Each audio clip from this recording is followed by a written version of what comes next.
Empire of Japan. After opening its doors, a push for cultural transformation brought great waves of Western influence to this far eastern island nation. The revolution washed over the land, making life in the capital exciting and unsettling. It was a period of great change, and some was swept away by the tide.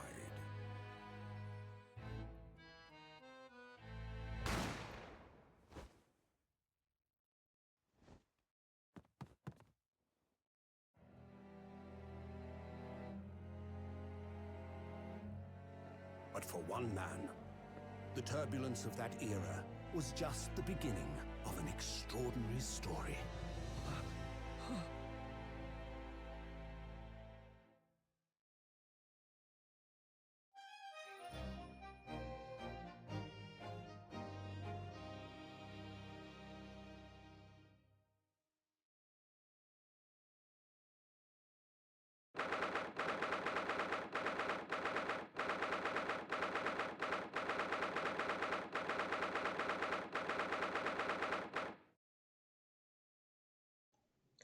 22nd of November, 8:43 a.m. Supreme Court of Judicature, Defendants Antechamber 5. I still can't believe it. I still can't believe this is happening. How can it be that just beyond the doors of this quiet little chamber is the highest court in Japan, waiting to decide my fate?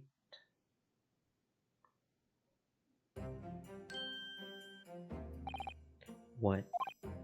Oh, no, nothing. Save your glares. Murder. Sorry. My name is Ryu no Suke Naruhodo. I'm a second-year student at the Imperial Yume University. 3 days ago, I somehow found myself in the middle of a horrifying accident.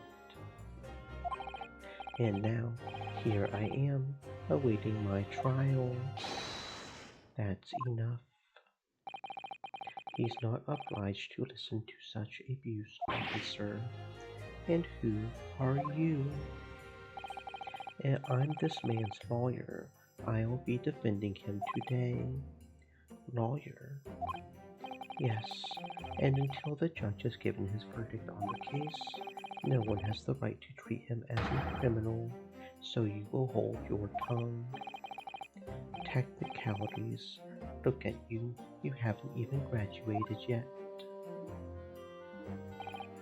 And yet, I still seem to know better than you how a court officer should behave. Right, Ryu no Suke? Oh, yes, of course. Sorry. What are you apologizing to me for? Oh, No, I suppose that wasn't my fault. But really, Kazuma, I never meant to drag you into this. I'm sorry. There you go again, apologizing. Just like always. Though I must say, you've been all over the newspapers these past few days. Yume University professor murdered in cold blood by student.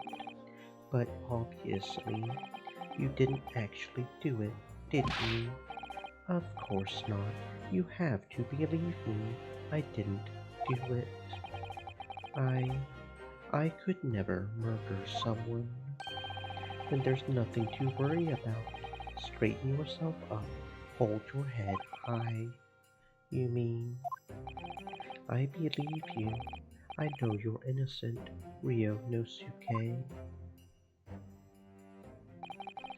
Kazuma Asogi, my best friend, also in his second year at Yume University. But he's far more clever than I, a star student in fact. He's even a qualified lawyer. Impressive, considering he's still an undergraduate. It's not that impressive. The very concept of lawyers is only a few years old. Here in Japan, anyway. My qualifications don't mean much. Yet. You said the same thing 3 days ago, but I'm proud to have a friend like you, Kazuma. Truly. 3 days ago. Yes, that's when all this started. Congratulations, Kazuma. It looks like you're going to get to study abroad at least. I know, I've been forever dreaming of this day. Finally, those government's elites have acknowledged my academic achievements and successes in court. So you'll be representing Japan as you immerse yourself in the most sophisticated legal system in the world. I'm really happy for you and proud as your friend. There's not a soul in the university who doesn't know Kazuma's name. He's a living legend. It's like there's some mysterious aura billowing around his temple. I want to bring about change in our own legal system. That's why I have to cross the ocean to see the real thing with my own eyes. The heart of the British Empire.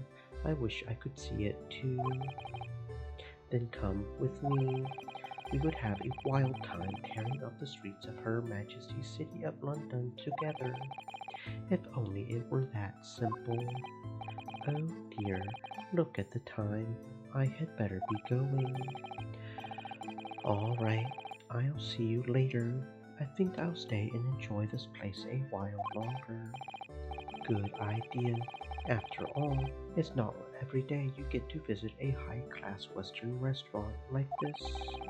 See you in English class tomorrow, then, partner.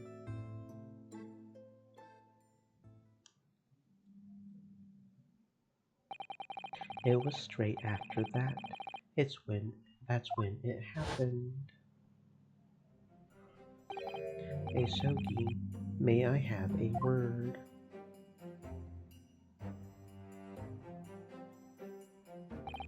Professor, I didn't know you were coming.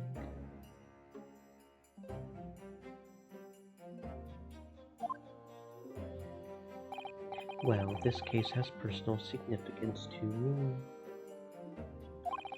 But never mind that for now. Asogi, you should go immediately to the judge's chambers. To his excellency's chambers. Why? He was looking for you before. You advocating for the defense in this trial was a sudden decision. It seems there may be some confusion about procedures today as a result. Who is this man? I feel as though I've seen him at university before. I see. I'll go at once then. I shall accompany you. All right then, Ryonosuke. I'll see you in the courtroom. Yes, thanks, Kazuma.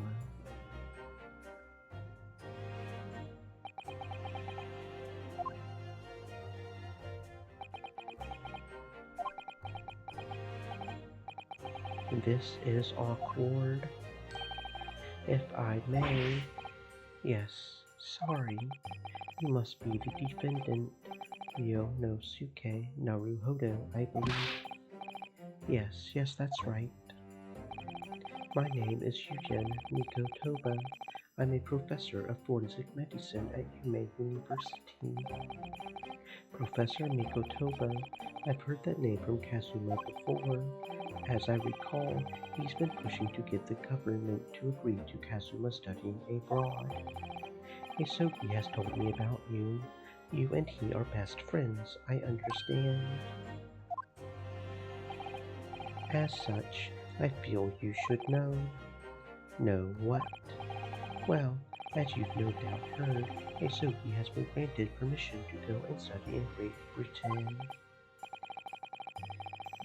However, if he should fail to defend you in today's trial, I'm afraid that that permission will be revoked and never granted again. As I suspected, you were unaware of this. I had a feeling Asogi may have chosen not to tell you. He's agreed to defend me, knowing that if he fails, his dreams will be shattered. But I don't understand. Why would the government do such a thing? The administration has to choose from a large number of applicants for overseas studying. It's very difficult to persuade them to grant permission, even in the most favorable of circumstances. I don't believe it. But I didn't do it. I swear it. I'm not a murderer. I'm sure that's true. Nevertheless, I can assure you that proving your innocence will be no easy task. You see, there are certain peculiarities about today's trial. Sorry, what do you mean? You'll soon understand once proceedings get underway. But then what should I do? Well, naturally, I'm not going to suggest doing anything that could lead to a conviction. Right, so as soon as the trial starts, the judge will pose a certain question to the defense. When that happens, you must answer before anyone else. You must say, I do. I do. But what will the question be? Surely not. Do you accept the accusations brought before you? Of course not. Defendant, court is about to begin. Proceed to the courtroom at once. It would seem our surreptitious discussions are to be cut short. So allow me to summarize. Kazuma Asogi must not be the defense lawyer in this trial. Of course, as the defendant, the final decision is yours. What are you waiting for? Do you want to be found guilty for failing to appear? Get moving. There's no point in anyone advocating for the likes of you anyway. This is it. If this trial goes badly, Kazuma's dreams of studying abroad are over. And what's more, I'll be found guilty of murder. And so, with absolutely no idea what lay ahead, I embarked on that unforgettable trial. My one and only chance of proving my innocence, the trial that would decide my destiny.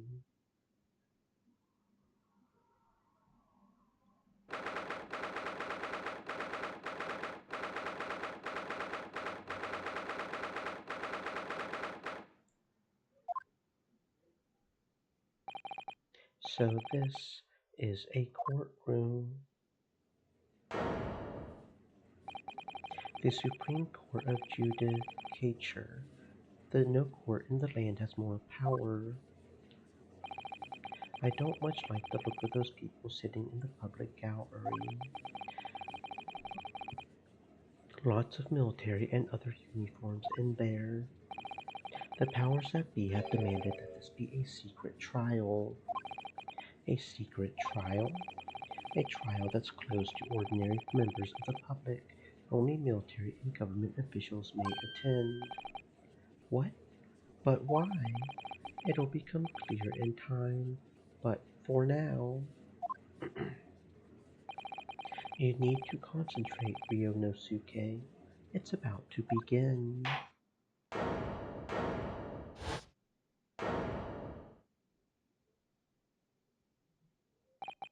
The court will now hear the trial of Ryonosuke Naruhodo.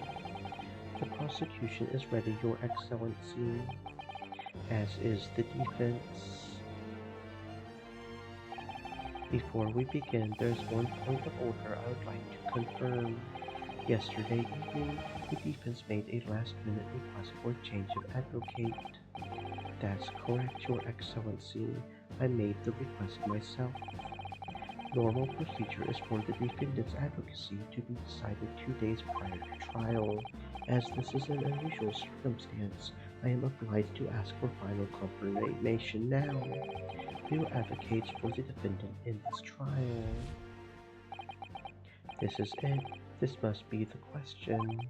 Who's going to defend me? That's the question the professor meant. But then, if I say I do, I need to answer quickly. What should I do? Your Excellency, no confirmation is needed. As I'm standing here beside the defendant, I hope this clears him out.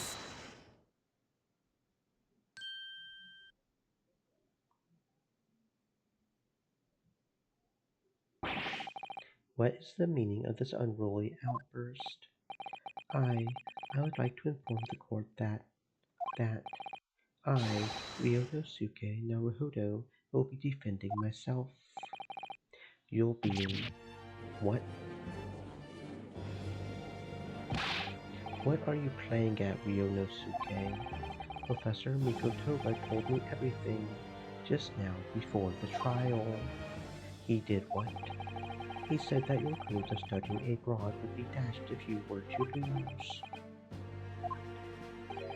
How sad. It means you don't have faith in me. You think I won't be able to get you off. No, it's not that, really. It's just that. Well, on the off chance that things don't go well for me, I couldn't bear to be the reason that you... Yes, I knew that's how you would feel, which is why I decided not to tell you. Professor Mikotoba shouldn't have stuck his nose in. Very well. The court hereby recognizes the defendant's desire to advocate for himself in today's trial. Well, does the accused admit defeat already, renouncing his own counsel? Really? Objection! Make no mistake, counsel. This merely shows that the defendant's innocence is so apparent he's confident he can speak for himself. Isn't that so, Naruhodo-san? Oh, yes. What I wasn't thinking. I'm not confident at all. In fact, my mind's a complete blank.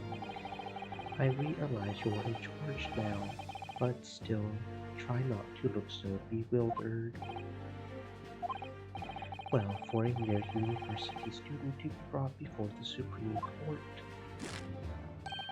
you must have perpetrated a most heinous crime indeed. As you are no doubt aware, this is the Supreme Court of Judicature of Japan. Accordingly, the very highest standards of conduct are expected of all present. Do I make myself clear, Defendant Naruhodo? Yes, Your Excellency. It is therefore my duty to assess your competence for the task you have undertaken.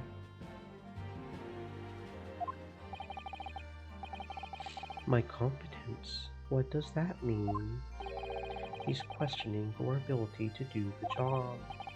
Well, he can't be questioning it more than I am. So, let's start with the very simplest of questions. Oh, yes. Kindly state before the court the name of the victim in this case. Well, that's easy enough. I've heard his name more times than I would care to remember. But, wait. I'm so nervous I can't even remember that. What was it again? Ryonosuke. Let me guess. Your mind's gone blank. You know me so well. All the relevant information for this case can be found in the court record. But I can't even find that. It's simple. You can access the court record with a press of E. If you ever find you've forgotten something, just consult that. It's all in there. I just have to press E for the court record.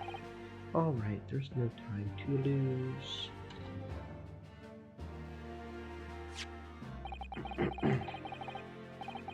Now is the list of evidence you've collected. Now try switching to people instead.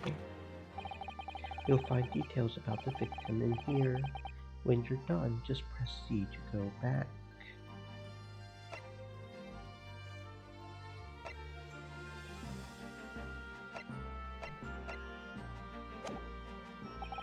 So remember, everything to do with the current case can be found in the court record. Said, stay moist, my friends, hydrate. Now you had better not keep us XLNC waiting any longer.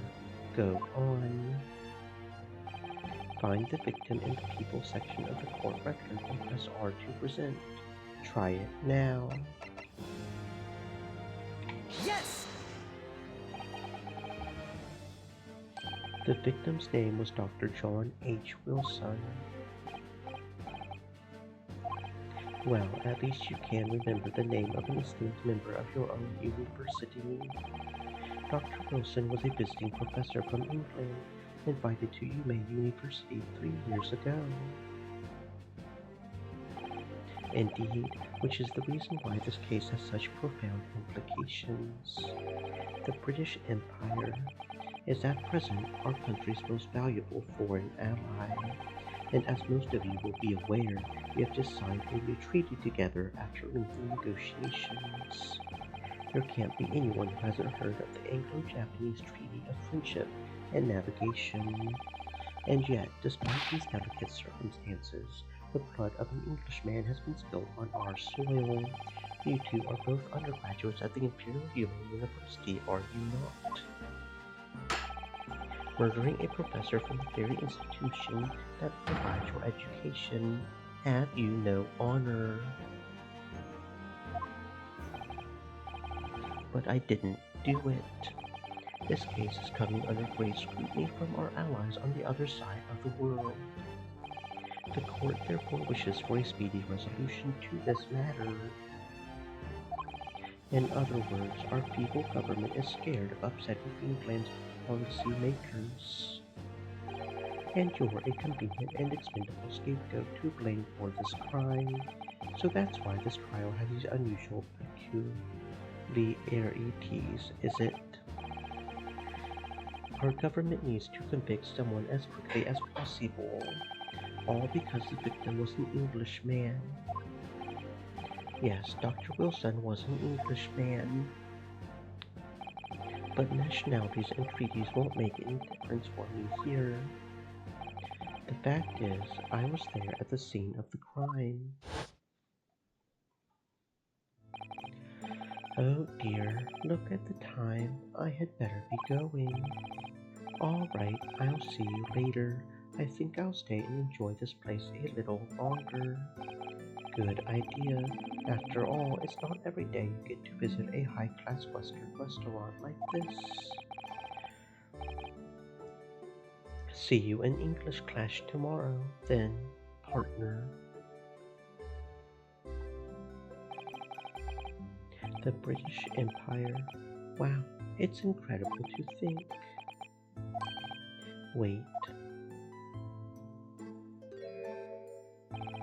I've seen that man at university. I'm sure he's a visiting professor from Great Britain. I don't know his name, but still, I should go and say hello.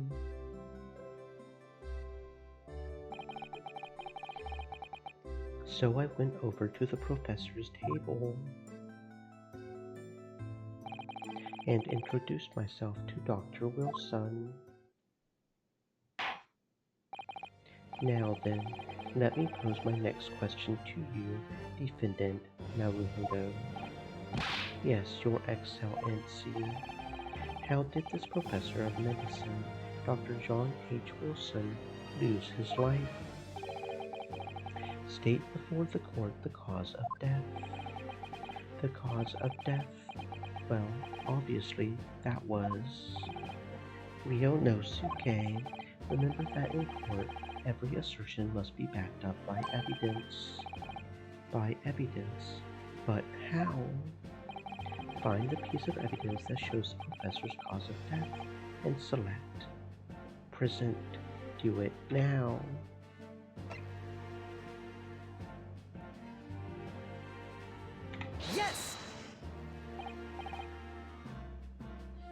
Well, according to this document, the victim suffered a hemorrhagic death due to gunshot trauma. Learn to read, you imbecile. That's the post-mortem report, I take it. Sorry. Yes, that's right. The post-mortem report. In the West, a doctor dissects corpses to identify the cause of death in an autopsy.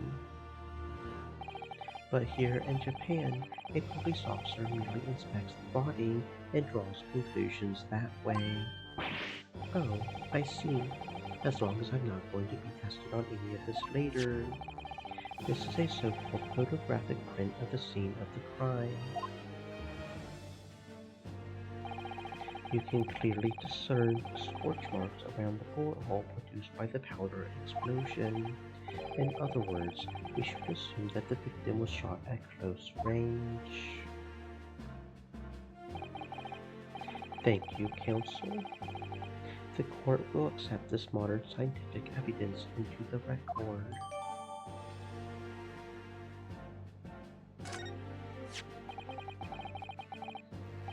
So that's a photographic print. Well, that's something I've never seen before. It's clearly superior to a drawing. The detail is incredible. Very well, I am satisfied with your answers. Let's start the trial. Certainly, Your Excellency. So, without further ado, in order to better appraise the court with the facts of the case, the prosecution hereby calls its first witness, who was there at the scene of the crime when it happened. This is it, then. I think I may have worked out what the professor had in mind. The professor? You mean Dr. Mikotoba?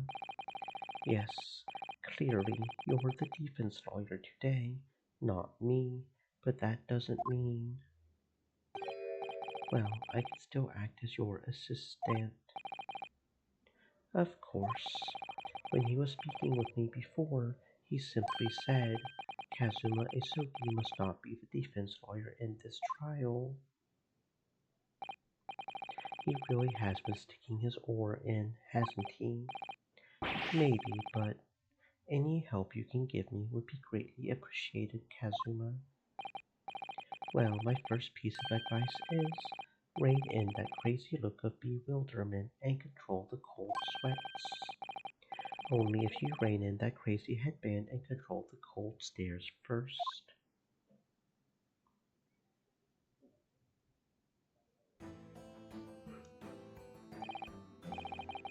Witness, state your name and occupation for the court, please.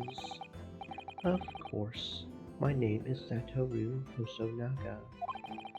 I am the head waiter at the Western-style restaurant called La Carnival.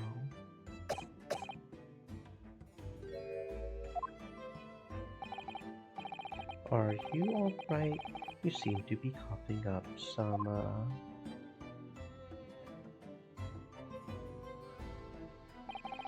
It's a regular occurrence. It really doesn't bother me.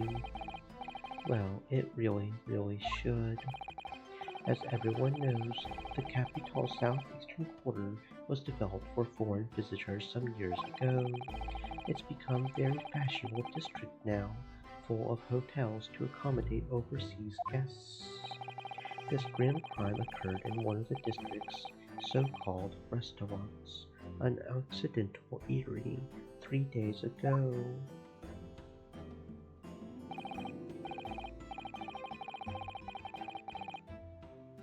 Understood. Hosonaga-san, you will kindly tell the court everything you can about the incident. At once, sir. And no petty interjections from the aspiring lawyer boy, please. Oh, perspiring maybe, but aspiring.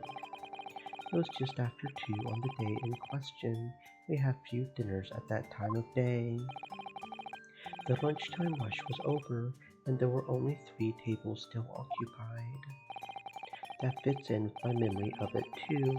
There was hardly anyone else in the place.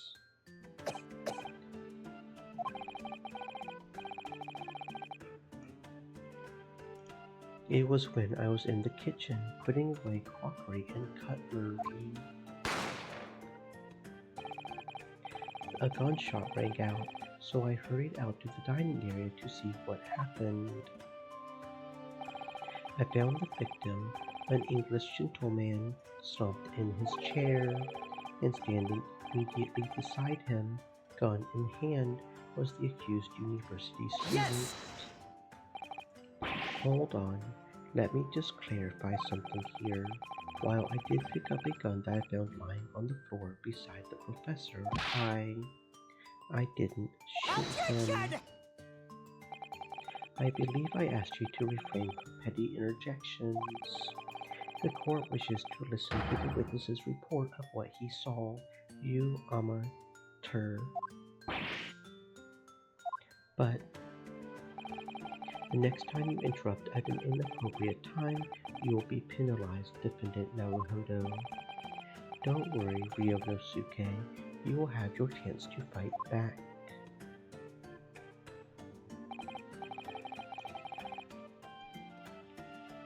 For now, we must just quietly listen to the witness. If I may confirm one point, waiter, standing beside the victim with a gun in his hand was the same man we see here in court today. Yes, without question. I see. And apart from the accused, was there anyone else standing beside the victim? No, there was no one else around that table but the deceased Englishman and the university student. Wait, what did he just say? There was no one else around that table. What's the matter, Ryonosuke? That's just not right. When I went over to Dr. Wilson to say hello, there was a woman sitting opposite him at his table. Really? And that's not something the waiter could have missed. I've been warned about interjecting, but still, what should I do? Yes! Just a moment, please. Dr. Wilson wasn't alone that day. I'm sure of it. There was a lady sitting with him at the same table. Attention! Dear me, what are we going to do with you? With your blatant disregard for court proceedings, I'm beginning to wonder if you're not a fraud. Could it be that the accused, this mere student, is not a real lawyer after all? But I'm sure of what I saw. Hosonaga-san, is there any chance you're mistaken? Perhaps your memory of events is hazy.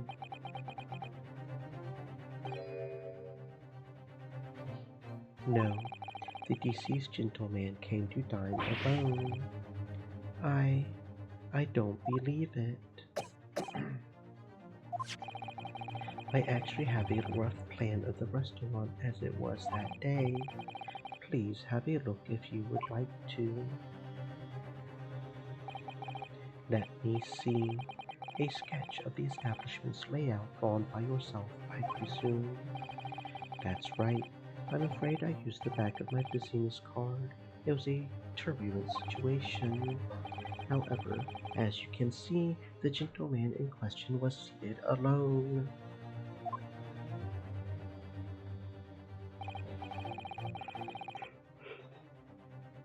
Well, you're clearly a very conscientious waiter. Thank you, sir. The court will take this plan and add it to the court record as evidence. Oh, well, is there a problem? Hand the plan to the court officer at once. Of course, here you are. What was that about? He's been completely calm and collected until now. Something certainly seems to have shaken him up. The waiter's business card has been entered into the court record. So, the court has now heard a precis of the case. Yes, at the moment the gunshot was heard in the restaurant. The only person in close proximity to the victim was the defendant on trial today. It would seem we are looking at a black and white case here. Defendant Naruhodo. Yes, your Excellency. If you admit your guilt at this stage, the court is willing to look mercifully upon you. In other words, you may have some small reprieve in terms of your inevitable punishment.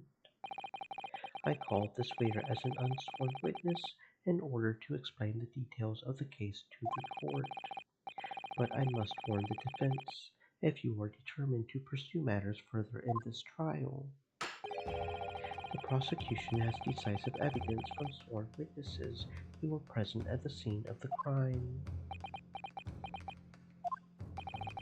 What do you think I should do, Kazuma? What do you mean? Well, I'm going to be found guilty one way or another, it seems. Wouldn't it be sensible to plead guilty at this stage and hope for a more lenient sentence? Everyone keeps telling me that this trial is unusual about these peculiarities. You said it, Professor Mikotobi said it, and so has the judge and the prosecution. I'm scared of what lies ahead if I push this.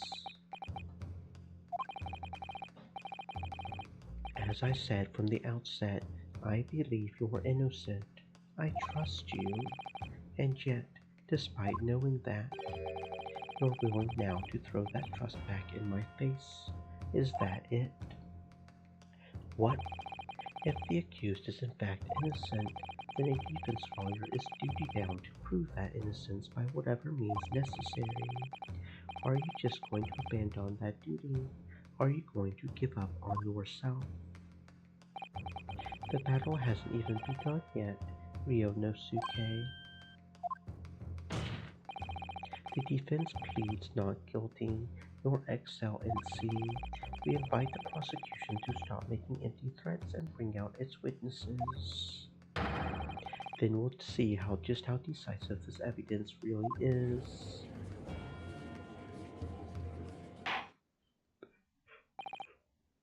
Indeed. Prosecutor Alchi, please continue with proceedings. Well, you were warned. The young can be reckless. You know, many call me a saint, but I can be a devil when I want to be. In a few short moments from now, that dumbstruck young mouth of yours will be silenced forever. The prosecution calls its next witnesses. Very well, officer, bring forth the witnesses at once.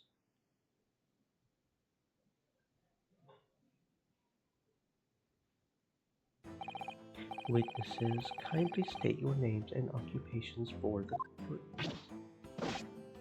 Yes, sir. The Great Nippon Imperial Army Sergeant Ieisa Nosa reporting for duty, sir.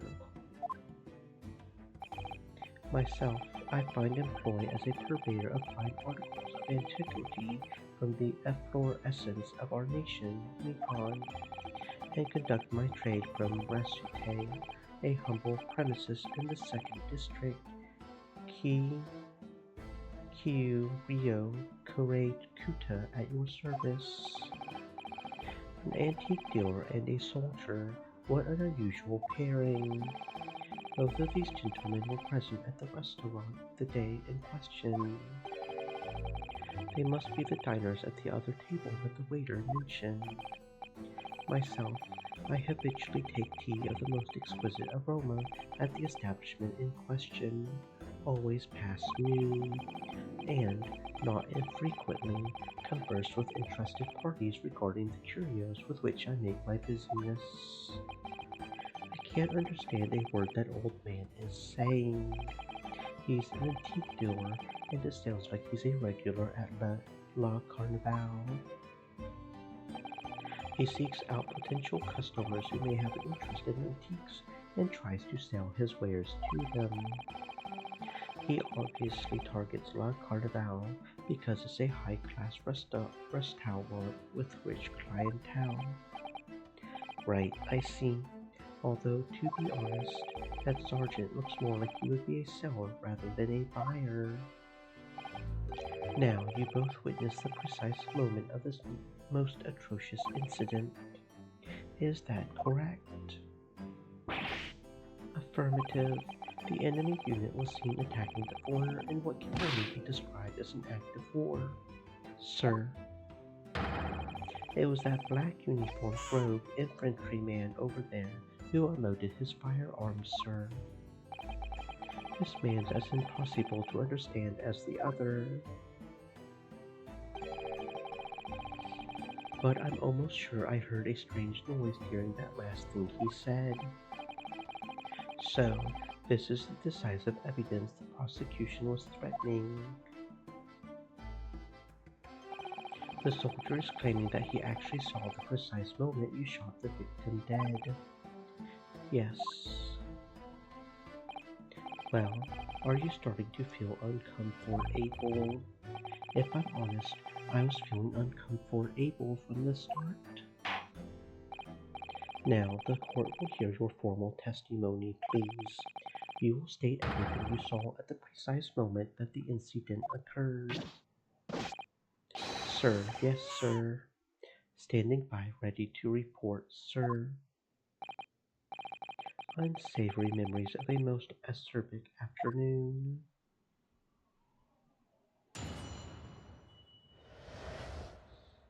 What the witnesses saw. I was ingesting a regulation beefsteak at the restaurant, having a tactical discussion with the old man. Myself, I was extolling the virtues of a particularly fine golden curio to the military gentleman. At that precise moment, a firearm was discharged. I observed the enemy's actions with my own eyes. The black uniformed varsity cadet fired on the English civilian, and from the back, the cowardly little weasel. I was on my hands and knees, investigating the whereabouts of my mysteriously absconded precious curio.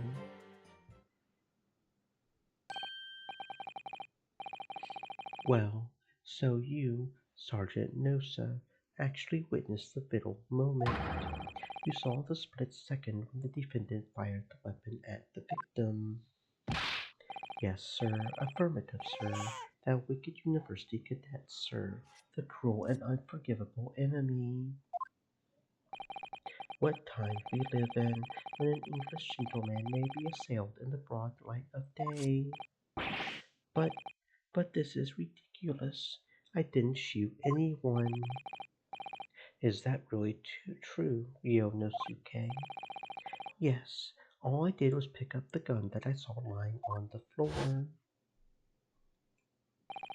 After I had said hello to Dr. Wilson, I went back to my table and sat drinking some coffee.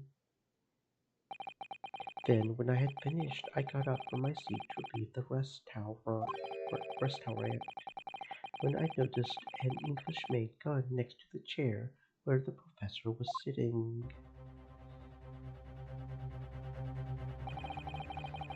I thought perhaps the professor had dropped it, so I bent down, and just as I was picking it up,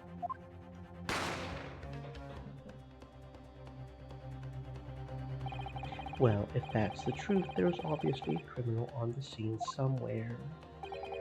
And somewhere in these two witnesses' testimonies, there's a clue as to who that criminal was. There is.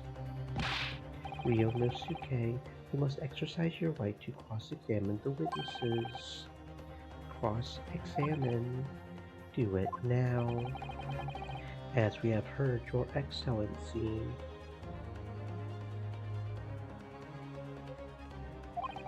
There is no room for doubt in the testimony of these witnesses.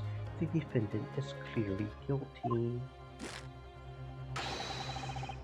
It is time to bring this despicable student to justice. Certainly, the testimony the court has just heard eliminates any vestige of doubt.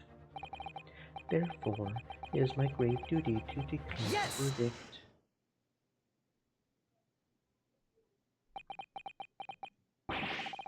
What in the name of the Emperor is the meaning of this outburst? The defense demands its right to a cross-examination. Dear me, let me guess. The Hachimaki headband boy next door told me to do it. How pathetic. How did he know? The prosecution objects. This is a clear waste of time. The defendant obviously has no experience. How can he possibly carry out a cross-examination? The defense is asserting its right to a cross-examination. Whether or not you think he's capable of it is irrelevant. Kazuma is so commanding. Very well. Let the defense conduct a cross-examination of the witnesses. Alright, this is where the battle really begins, Ryonosuke. But I don't even know what I have to do in a cross-examination. Isn't it obvious? You have to expose the lies in the witnesses' statements. How? You didn't fire the gun, which means what the soldier said has to be a lie. Well, yes, but it's just a case of proving it, and the key to doing that is evidence. Right, evidence.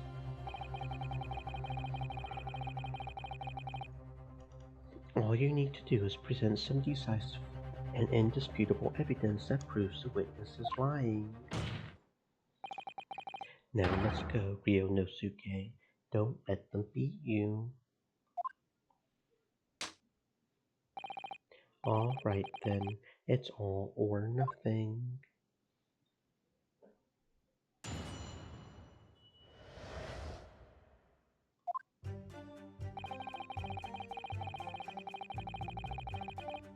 Yes!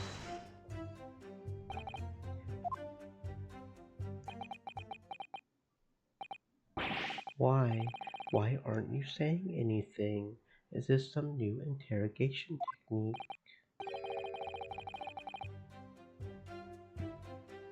I hadn't actually thought of what I wanted to ask. Just ask about anything that catches your attention, anything that bothers you. Alright then,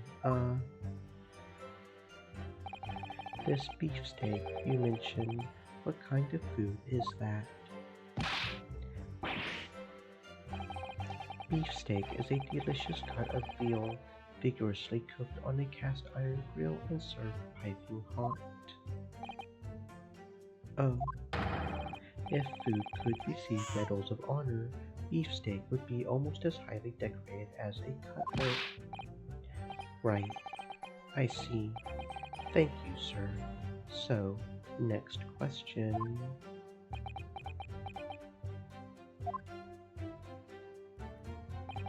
This cutlet you mentioned, what kind of food is that?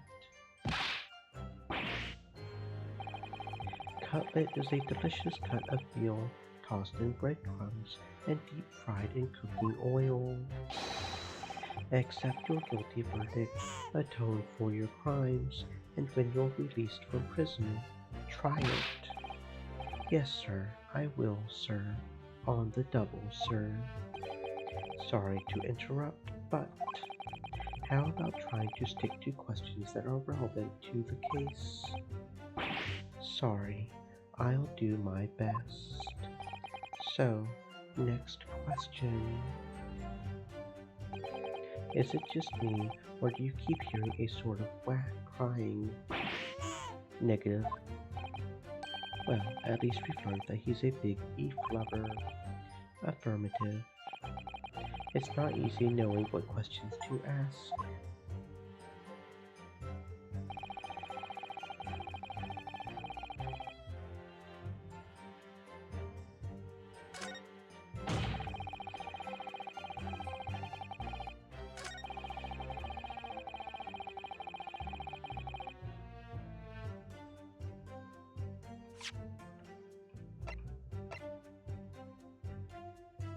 Yes!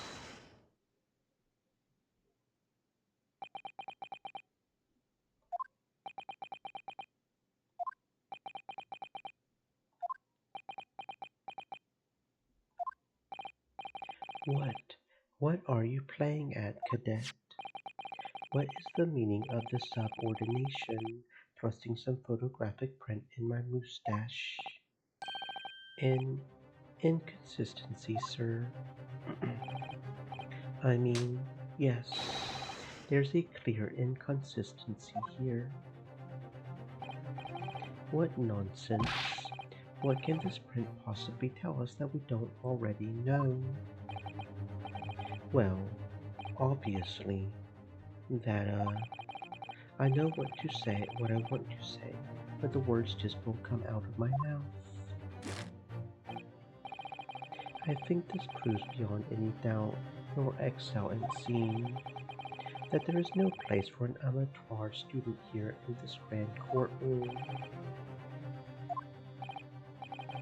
This is so frustrating. Oh, please. Surely this doesn't require an explanation.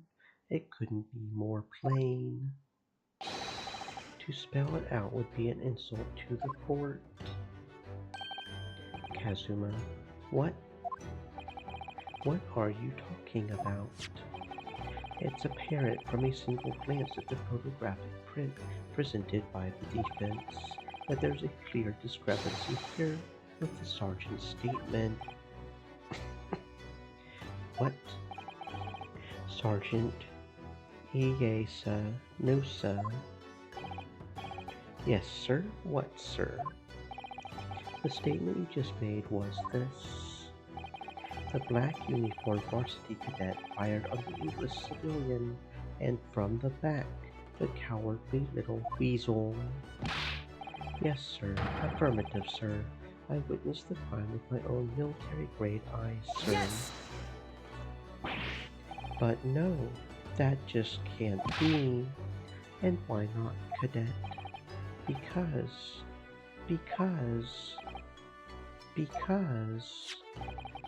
Take a close look at the print. The victim, Dr. Wilson, died from a bullet wound to the chest. Sergeant, according to your witness statement, the culprit shot the victim from behind. And that is the obvious discrepancy here. Well, how do you explain it?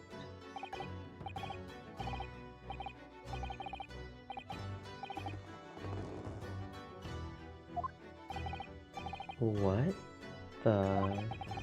What was that? Something just popped up from behind his back, but he pushed it down again. Certainly, there's a clear discrepancy with the facts here.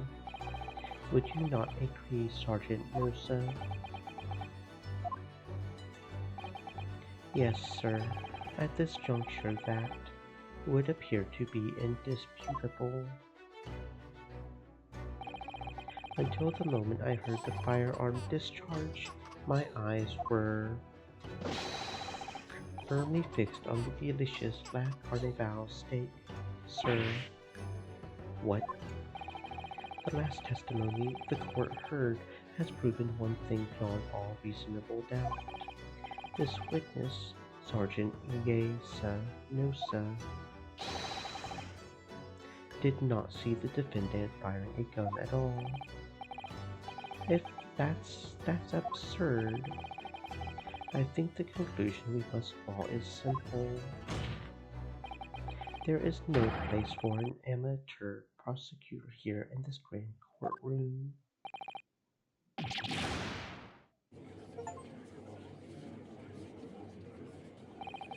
There's been a complete turnabout in the mood of this trial, just from that one discrepancy. So this is what being an ace attorney is all about. But, but I definitely saw him. That university cadet there. He was pointing the firearm directly at the victim's Yes! back. But I never fired the gun. All I did was pick it up off the floor. And you, old man, you didn't see the moment the victim was shot either. Myself, I have already been quite clear. The gunshot interested me not. I was far too busy on the floor. Too busy on the floor. Sorry, what were you doing? Hunting for treasure. Treasure. Indeed, the Hoei era Koban, my prized coin, on each occasion when I visit that restaurant. It is my habitude to place in my bosom pocket a particular trinket of interest from my shop, Rasute, in the hope of meeting a rich diner who might like to buy it from you. On the day under scrutiny, it was to the military man that I proffered my Hoei treasure. I believed that he would purchase such a rare find. I did not, but I was presented with little alternative. And then, after averting my eyes for the briefest of moments, it was there no more. It simply vanished. The Koban vanished. Hunting around under the table, I was, in case mayhap it had fallen there. And then it happened. You heard the gunshot, you mean? Indeed I did, but I heeded it not, for I was concerned only with finding my absconded Hoei treasure. Nothing could distract me. Out of interest, did you find the coin in the end? No. I see. That lamentable day, the precious Hoei Koban was lost to me. No doubt some unscrupulous scoundrel pocketed the prize coin for himself. As I am sure everyone present is aware, this case demands a swift and decisive resolution. Our government has promised to send a full report to Great Britain by telegraph this very afternoon. Nevertheless, the witness testimony the court has just heard was inconclusive, no matter how subservient our government feels it must be to the British. It would be unforgivable to deliver a verdict on this trial right now. What is your position, Prosecutor Alchi? Worry not, Your Excellency. The defendant may have fled a tiger at the front gate, but he will find a wolf at the back. My witnesses have further testimony to make. Explain. Upon hearing their next statements, it will become abundantly clear that there is only one person who could possibly have committed this despicable crime.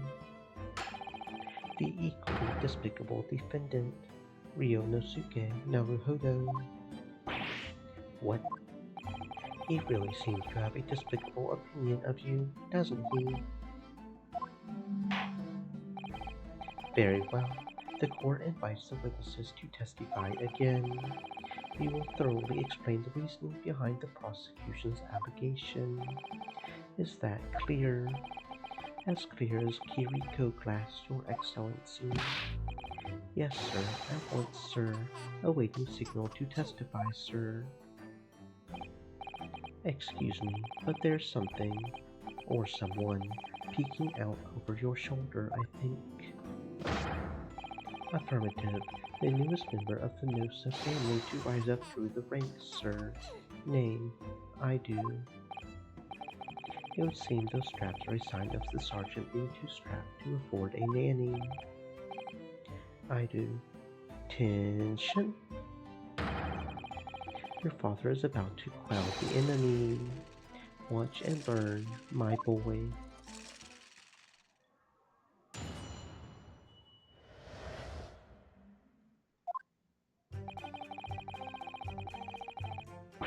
Even if what I saw wasn't the precise moment the firearm was discharged, it's almost the same thing.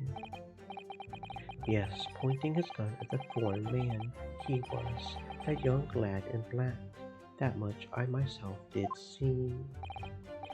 Furthermore, a visual search of the premises at the time confirmed that we were the only personnel present. Indeed, alone he was, the Englishman, dining all by himself. Therefore, no one other than the black uniformed cadet could have dispatched the Englishman. Over and out. These testimonies are certainly... Wait, that's nonsense. The victim, Dr. Wilson, wasn't alone at all. Please, enough of these outbursts already.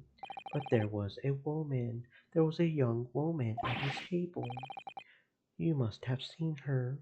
Everyone there must have seen her. If you call yourself a lawyer, then you will respect the rules of the court and speak accordingly. We are not here to listen to your fantasies. It is evident beyond all reasonable doubt that the victim was alone at the time of the incident. The prosecution has photographic evidence of this fact. Is this a photographic print of the scene of the crime, counsel? Indeed, of the table at which the victim was dining, taken by an investigator immediately after the incident. As can plainly be seen, there is only one place set. Certainly, based on the appearance of this print, it would be reasonable to conclude that the victim was not in the company of anyone else. This doesn't make any sense. The court will add this new photographic evidence to the report. The photographic print of the crime scene has been entered. I don't understand. What's going on here? It's just not possible that nobody else saw that woman. The waiter before said the same thing. He maintains that Dr. Wilson came to the restaurant alone as well. But that's not true. I saw her. I swear that I saw a woman with him. It would seem that we'll be able to telegraph the report to Great Britain on time after all. The witness testimonies we have just heard leave no further room for doubt. These are very sensitive political times, as we all know. The ink is still fresh on the treaty with Great Britain. To think that I, Takeuchi Aochi, will have contributed to the amity of these two great empires is an honor. How can this be happening? The judge is ready to rule.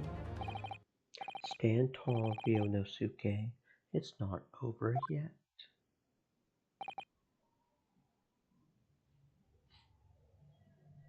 What?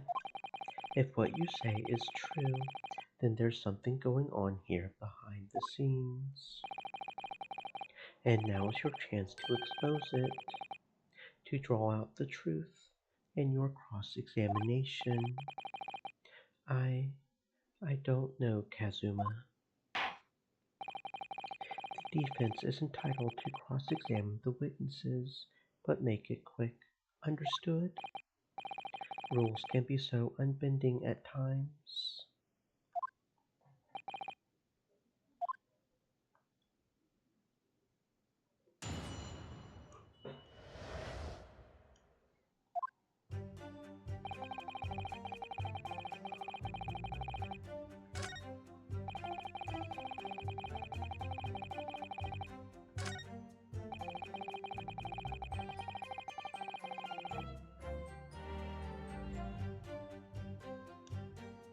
Yes! You must have noticed someone else at Dr. Wilson's table. There was a lady there. Attention! As you have been at pains to point out time and again, I feel I'm growing a callus in my ear. And yet, no one else appears to have caught even a glimpse of this small man. If only there had been more people dining there at the time, then someone else would have noticed her. Unfortunately, it was already past 2 when it happened, the quiet time between lunch and dinner in any restaurant. I know, of course the place was almost empty. It's what you would expect. Certainly, 2 is neither here nor there in terms of a time to eat. I wonder if there was a reason why the victim was eating at that time of day, and why he was alone. Yes, Your Excellency, there was indeed a reason. There was. This was found in the victim's jacket pocket. What is that, Counsel? It is a medical report, Your Excellency. It would seem that the victim had an appointment at a clinic prior to visiting the restaurant. Hata Clinic. Yes, there would indeed appear to be an entry for the date in question. 19th of November, noon to past 1. The very day of the incident. So the victim went for a late lunch following his appointment. The explanation couldn't be more simple. The prosecution felt no need to submit this evidence before, as it really has no bearing on the case. I wonder, what do you think, Ryonosuke? Well, it is hard to see how it could be related really. Remember, you can request for it to be entered into the report record as evidence if you think it could be useful. Should I ask for Dr. Wilson's medical report card to be submitted as evidence or not? Yes!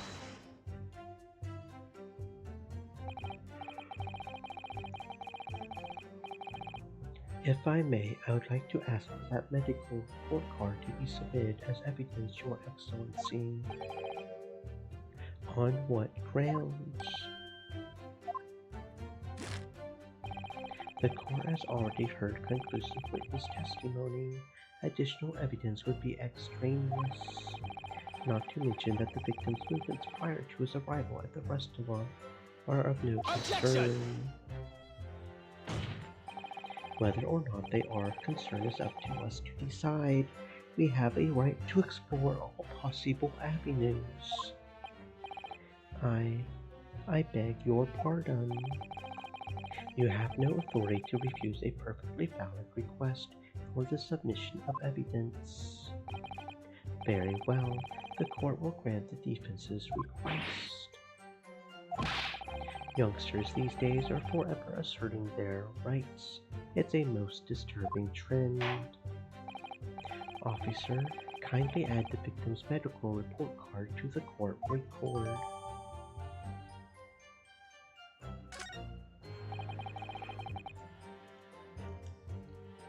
What we need right now is new clues. We have to explore things from every possible angle, even if they don't seem relevant at first. Right, I hear you. You can conspire to prolong this trial as much as you like, but it's the day after the festival already for you.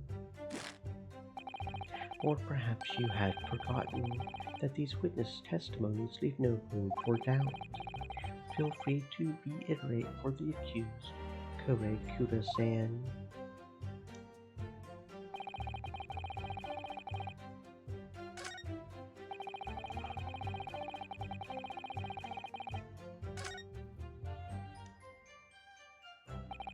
Excellent work, Ryonosuke.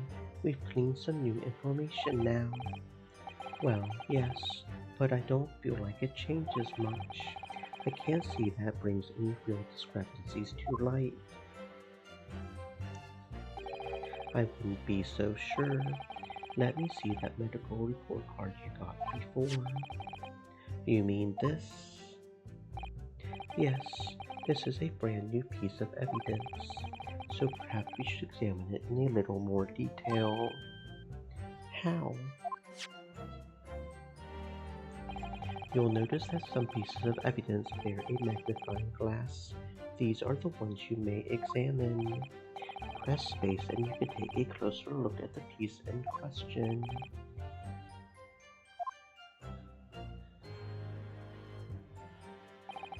To rotate the evidence in all directions and examine it from all angles.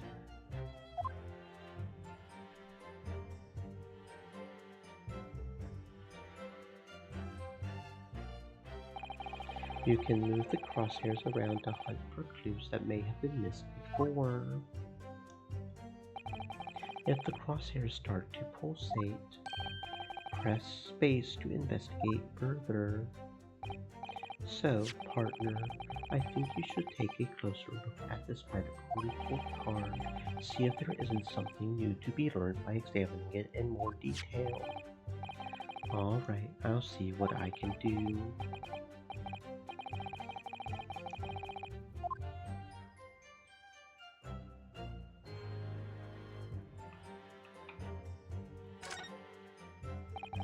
It says Hota Clinic on this medical report card.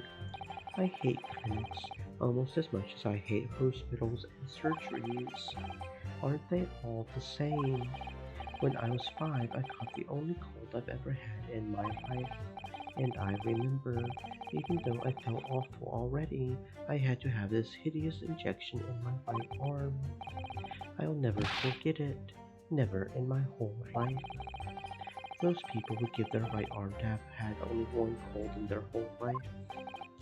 Anyway, I don't think this is a clinic where they treat people for illnesses like that. Let's keep looking for clues. We don't want to miss anything.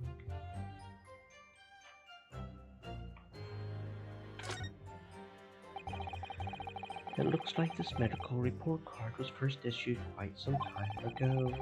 It's probably a record of long-term treatment. That's why, with a family doctor, I imagine. Well, I can't imagine going to a doctor, I mean. As long as I'm alive, I'm never consulting one. Well, if you were dead, there would be no point. So, you don't like doctors then? Why would you? They make you drink horrible tasting medicine.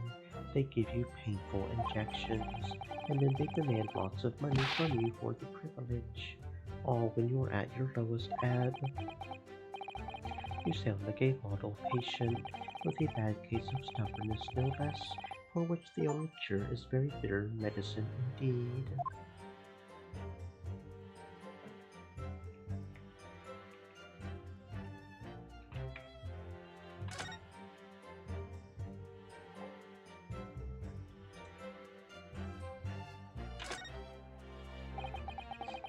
Let's have a look. This is some kind of medical history. There's an entry for the day the professor was killed. Extraction of molar with topical anesthesia. Extraction of molar? You mean he had a tooth taken out? It would seem so. Just before the incident, he had had a bad tooth removed. Perhaps they used laughing gas. That's the most modern practice in the West for pain relief. Yes, I've heard of this anesthesia. Although it's hard to believe there's anything that can actually stop you feeling pain. There's a cautionary note from the medical practitioner as well. Strictly no food or drink besides water for 3 hours post-procedure until anesthetic effects have passed. Really? Sounds like information worth bearing in mind.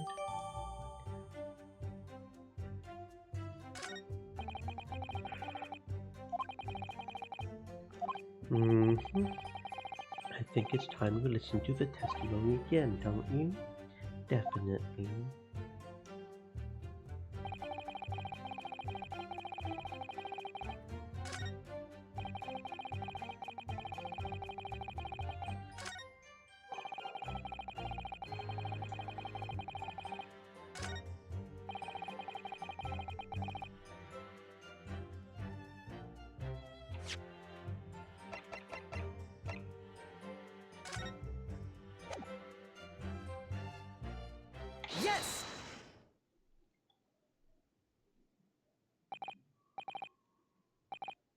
Well, I think about what are you wittering, lad? Call yourself a lawyer. I wish I could, but first and foremost here, I'm the accused. Ryonosuke, everyone stumbles on their words occasionally. Under the circumstances, I wouldn't worry about it. Thanks, Kazuma. I could see it quite clearly in that cross-examination you just carried out, when you raised your hand straight up like that, so purposefully. You knew what it was you wanted to say. Don't feel like you have to choose your words carefully. Just say what you're thinking. All right, and thanks for the advice. Korei Kuta-san, this is a medical report card belonging to the victim. I see, and I don't see. What of it, boy? Comparing what is written on this report card with your witness statement, something clearly doesn't add up. Objection! Dear me, have you forgotten my words so soon, you amateur? Sorry, what? You are not to interrupt court proceedings with your amateurish drivel. But let's see if I can explain in words you might understand. It was after 2 in the afternoon when the victim was murdered at the rest house. Whatever he may or may not have done before that time is completely irrelevant. But that's... Remember, Ryonosuke, you don't have to use clever language or fancy words. Just make your point. Your Excellency, I believe we're finished here. There is surely no need to prolong this trial further.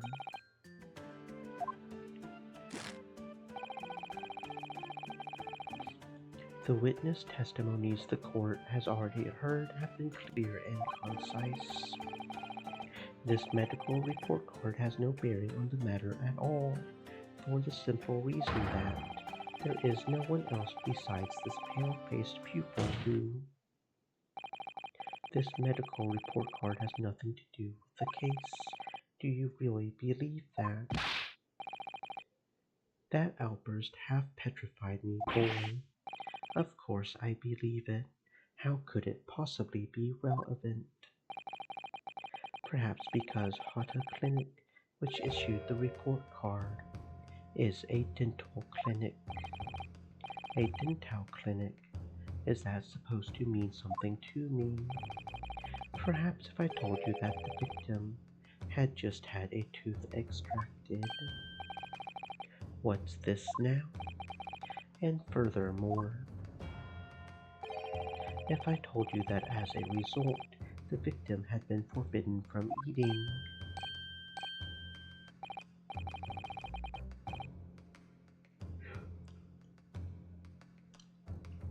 Just what are you trying to say, Cadet? He had orders not to eat? So what? It's all written up in here. No food or drink other than water for 3 hours post-procedure while anesthesia wears off. What?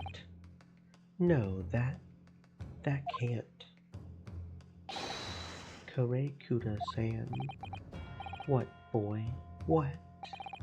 As you just heard, when he was killed sometime shortly after 2, the victim couldn't have been eating anything at all. No. Additionally, there's more. You have assured the court with unwavering self-confidence that the victim was dining alone. But that cannot possibly be the case. Because the victim, as we now know, had just had one of his teeth extracted and was still experiencing Stream the effects elements. of the anesthesia. Said. Stay moist, my friends, hydrate. Expertly done, partner. Objection! What? What is this nonsense, you little upstart? These are baseless accusations. Just look at this photographic evidence. You can clearly see the plate of food at the victim's Objection! table. Use your head. That's the very discrepancy we're talking about. Or can't you follow the logic? How? How dare you? I think it's fair to say that the tables in this restaurant case have turned. Wouldn't you agree, Ryonosuke? Yes, most definitely. So having just undergone some dental surgery, the victim was unable to eat. Which leaves one very crucial conundrum. Who, in fact, was eating the pictured beefsteak? The court will hear the opinion of the defense on this new puzzle. I assume you're ready, counsel. Counsel? That means me, doesn't it? Alright, the answer to this question is going to be pivotal. This is the start of you turning this trial around. Show them what you're made of. Got it. So, the person eating the steak at the victim's table must have been an as yet unknown third party. Obviously, it can only have been someone else who was sitting at the professor's table. Objection! You will not let this go, will you? There was no such Yes! person. There was, because I saw her. When the incident occurred, we know that the victim couldn't have been eating anything. Yet we have evidence of a half-eaten steak on his table. Therefore, the only logical conclusion is that there was somebody else there eating it. We have strong evidence to support our assertion. It's clear that these witness testimonies are unreliable. If the court decides to push through a ruling at this stage, we will lodge a formal complaint with the Ministry of Justice and pursue a fair retrial relentlessly. Kazuma, are you insane? You would take on the government. Don't worry, counsel, I have no issue with you. What do you mean? I have issue with them, those two witnesses in the stand. What are you talking about? We have demonstrated with evidence that the victim was not alone. So, if it now turns out that the two of you deliberately lied when giving your testimonies, obviously you'll be charged with perjury. Perjury? And since this is a murder trial, you will also be deemed complicit in the killing. Complicit in the murder. No.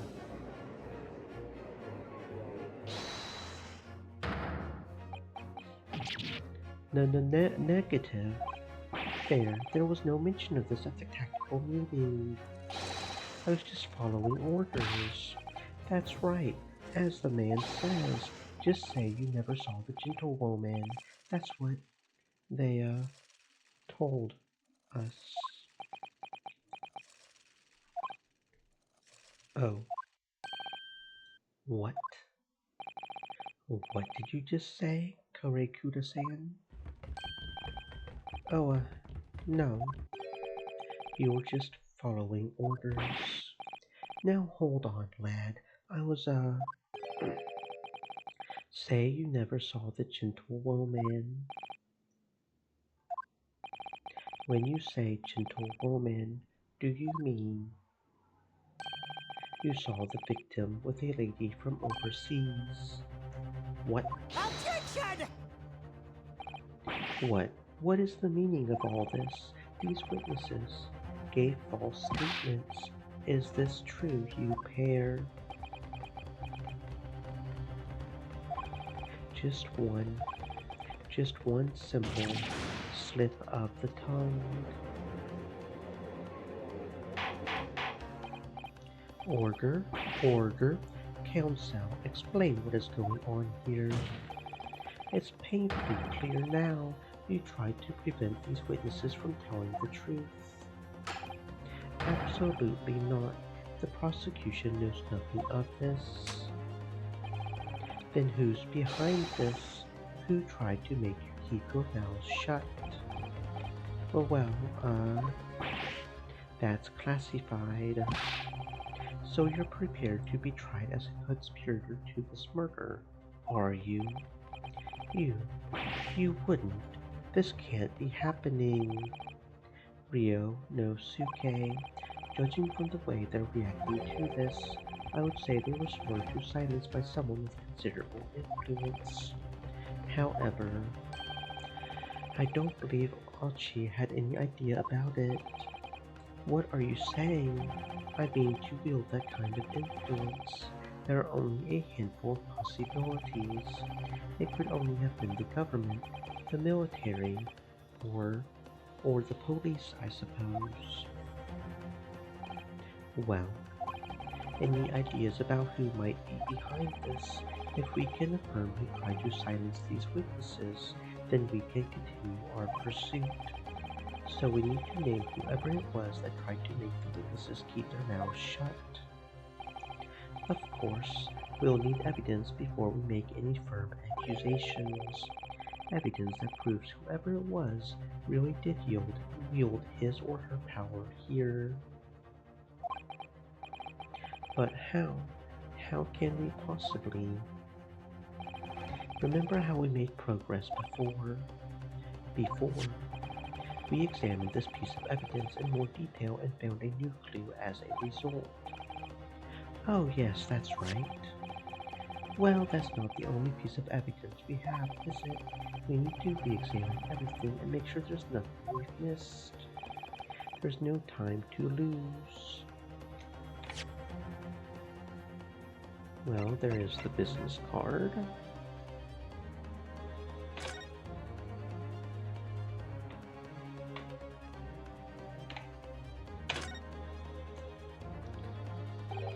Well, that's unexpected. What is? Look, do you see it says the witness's name here? Satoru Hosonaga. Well, yes, business cards do tend to show the person's name. That's sort of the point.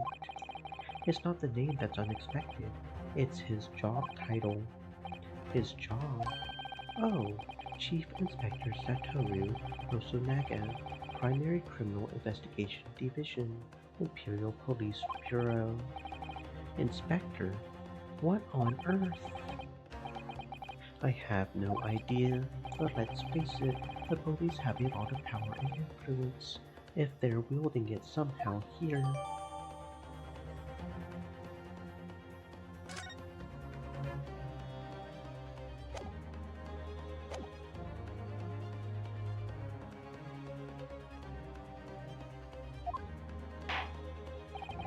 I want answers. If it's proven that these witnesses have been manipulated, I assure you, the penalty will be severe.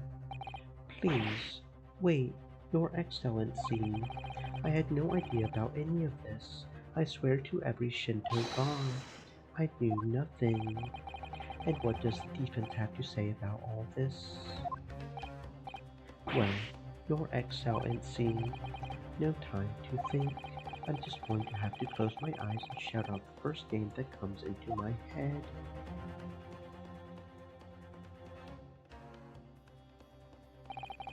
Besides the prosecution, the only person with the necessary influence to manipulate the witnesses is...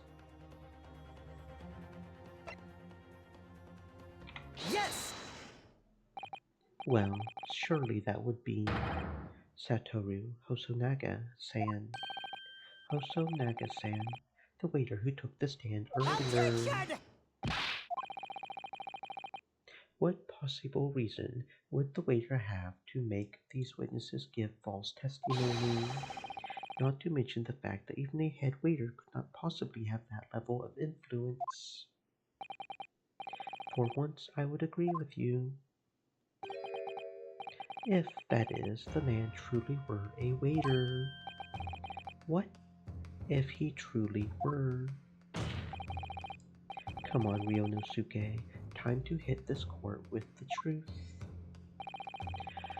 The truth about Satoru Hosonaga-san's real identity as proven by this evidence.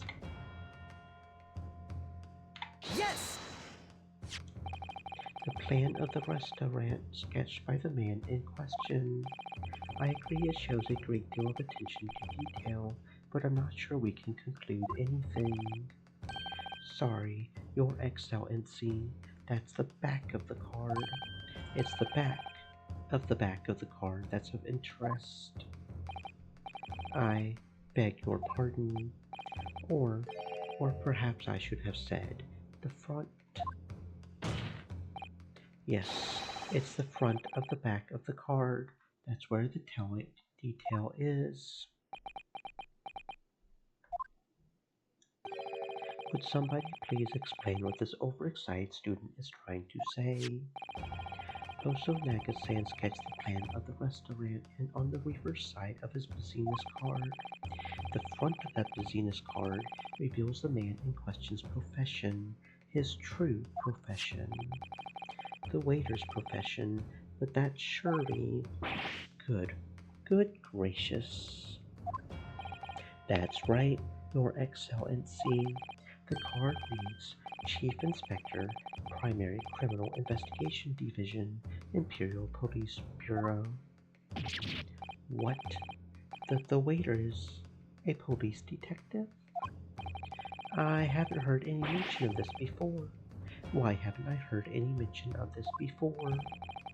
The Imperial Police Bureau has immense power, absolute power, as far as regular civilians are concerned. So, witnesses there in the stand. Was it in fact the waiter who gave you your orders? Was it he who told you not to mention that you had seen this foreign gentlewoman at the scene? Well,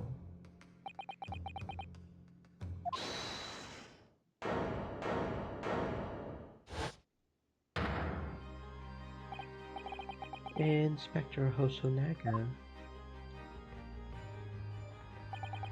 I was worried something like this may happen. The moment you asked me to submit my sketch as evidence, I realized it was a possibility. The court will take this plan and add it to the court record as evidence. Oh, well. Is there a problem? Hand the plan to the court officer at once. Of course. Here you are. Yes, I remember now. He did act strangely when the judge asked him to hand over his business card. I strive to carry out all investigations flawlessly. It's my guiding principle. But I let myself be distracted when I made that sketch. It was an unusually careless mistake. So, you mean to say you really are a detective? But why would a detective be working as a restaurant waiter? Of course, yourself. I was working undercover. Undercover? Yes, there have been a series of incidents at the restaurant recently. In order to investigate, I decided to get a job there as a waiter, working undercover. Incidents at the restaurant? What kind of incidents? That would be classified police information, which I am not at liberty to divulge. However, I can state categorically that they are unrelated to this case of homicide. Very well then, Inspector Hosonaga, but you will elaborate on one point for the court.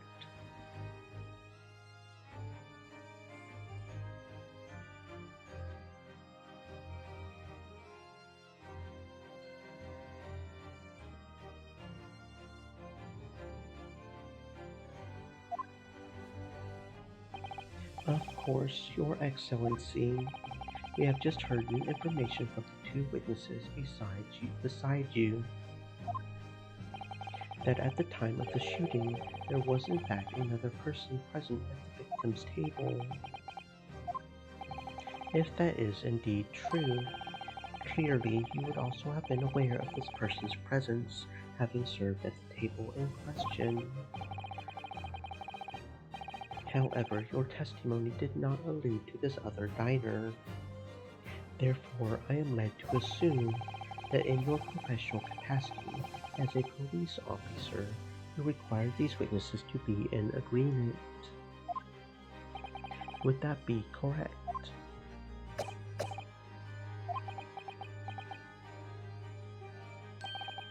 Correct, Your Excellency. Unbelievable. As I suspected.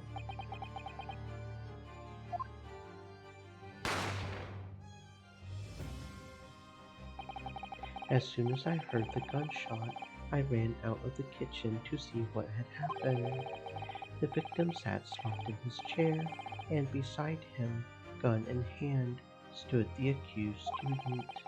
Sitting opposite the victim at the same table was a young lady, whom I guessed to be an English woman. So the truth comes out. I immediately sealed off the restaurant and reported the incident to the Bureau.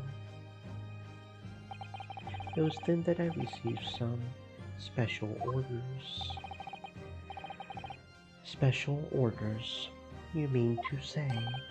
Remove the English woman from the scene at once. It was made clear that the English woman's presence at the restaurant was to be concealed. Those were my orders. But what if this English woman was the killer? I think it would be in everyone's best interest not to pursue that idea. The Empire views the friendly terms of its relationship with Britain more highly than anything at the moment. An Englishman has been murdered on our soil. To name an English woman as our primary suspect, well, without irrefutable evidence, that would be completely out of the question.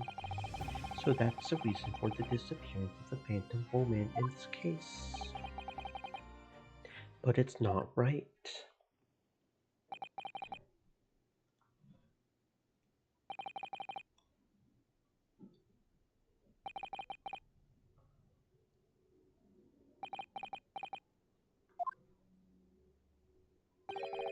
One possibility does spring to mind. What do you mean, Kazuma? Yume University is currently hosting a number of exchange students from Great Britain, and I'm fairly certain that one of them, studying in the medical faculty's research laboratory, is a young English woman. What? You're a shrewd man. I can see why you're the chosen candidate for the overseas study tour. You mean, when I removed the woman from the scene of the crime, I thought it prudent to check her identity first. Did the court demand that you name the lady in question at once, Inspector? The English woman sitting at the university professor's table was a certain Miss Giselle Brett.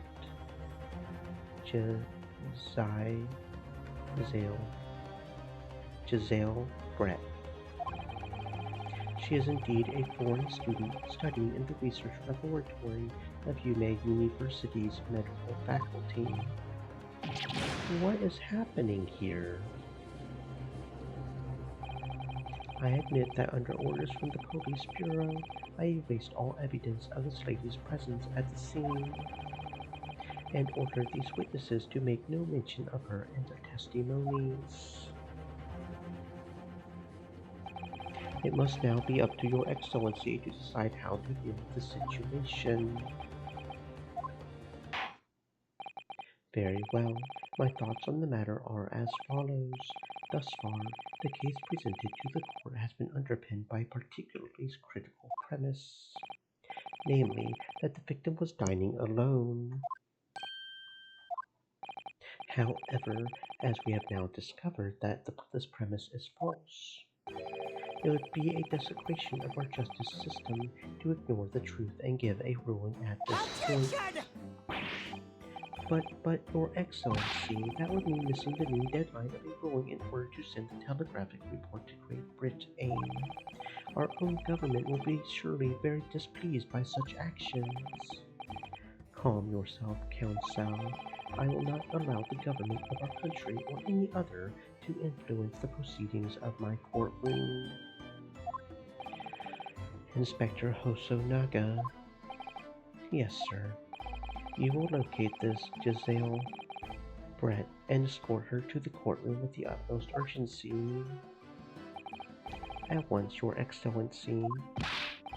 But that means you'll be going against the special orders you were given from the police bureau. As I said before, it is my guiding principle to carry out all investigations flawlessly. So, it won't be a problem.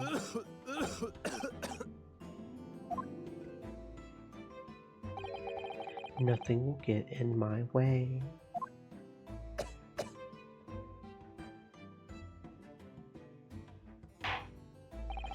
Court will adjourn briefly. The prosecution must call the English student Giselle Brett to the witness stand. Do I make myself clear? Yes. Your Excellency. Good. Then we will have a 30-minute recess before reconvening.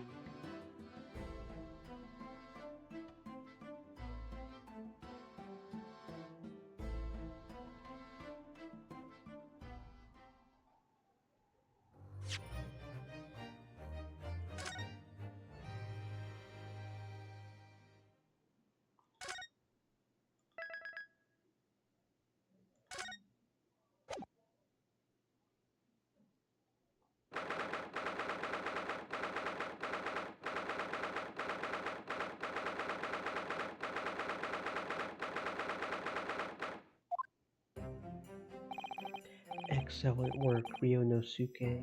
That was superb. My heart was in my mouth the entire time.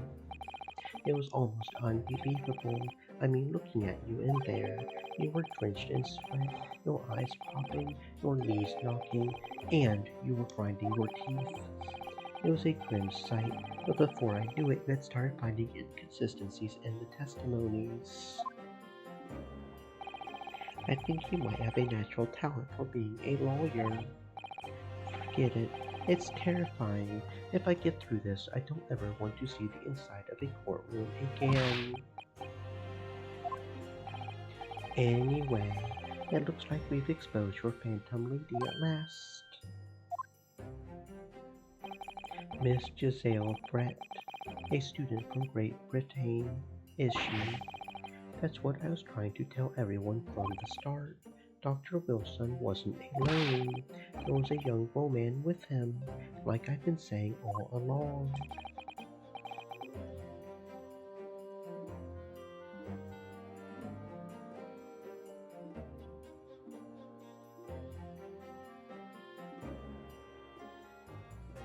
Yes, you have, haven't you?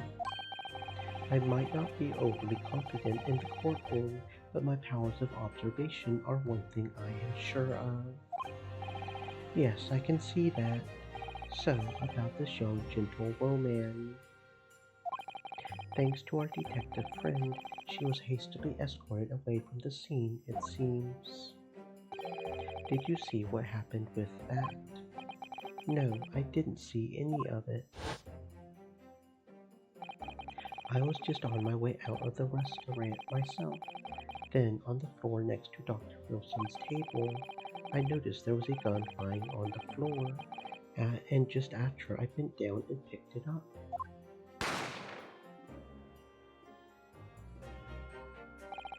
I didn't have time to think about where the sound of the gunshot had come from. The waiter ran over to me, looking as white as a sheet, and he bundled me into some sort of small pantry next to the kitchen. Fast thinking by the detective, he apprehended his suspect without a moment's delay. Yes, and because I was shut in the pantry, I have no idea what happened outside in the dining area. There you are. Well done, both of you. Professor Miko Toba. Well, it seems I was right. The pair of you make an outstanding team. You've exceeded my expectations, I have to say. Yes, it seems you planned this from the start. You arranged things so that I wouldn't be able to act as a lawyer in this trial. Our modern country is still in its infancy, our justice system even more so, which is why I firmly believe that we need to send our brightest young stars overseas to learn all they can. I wanted to avoid a situation that may have resulted in your study tour to Great Britain being cancelled. Well, it makes no difference, lawyer or otherwise, if I'm the kind of man who can't help his best friend avert the worst crisis of his life. I shouldn't waste everyone's time by going to study overseas anyway. What? What are you saying, Kazuma? So that's your stance? I was afraid you would feel that way. Kazuma. Well then, it looks like it all comes down to you, young man. To me. Yes, you need to prove your innocence and uncover what really took place in that restaurant. I must say, I very much want to know the truth. After all, I have a personal connection to this case. Come to think of it, he said the same thing earlier this morning, didn't he? If you don't mind me asking, Professor, did you know the victim? Yes, I did. As you're probably aware, Dr. John H. Wilson was a visiting professor at UMA, and it was I who invited him. Oh, I see. I didn't know that before. Anyway, you're about to go into battle. The victim was a university professor from Great Britain, and a well-known one at that. Naturally, our government is looking to identify and punish the culprit as quickly as possible. But let's not forget who we're going up against, the gentlewoman whose involvement our police bureau went to extraordinary means to hide.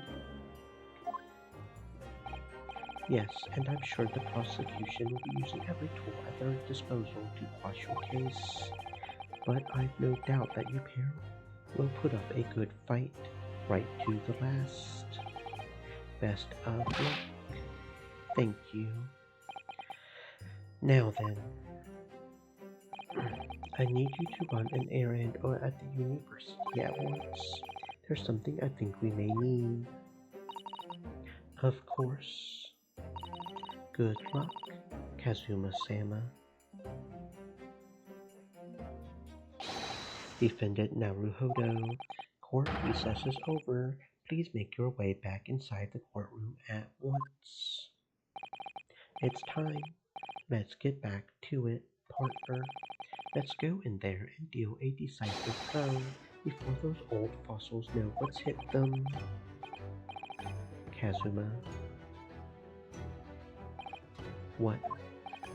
Thank you. Really? What for? Well, if you hadn't said you believed me, then I'm fairly sure I would already have been found guilty by now. Look, I have faith in you. As a lawyer and as a friend coming from you, that means a lot. If I'm found guilty in this trial, he's really going to give up on his dream of studying abroad. That's the kind of true friend he is. So this isn't just my battle anymore. Whoever we're up against, we absolutely cannot afford to lose. Alright then. I'll save the thank yous for after the trial.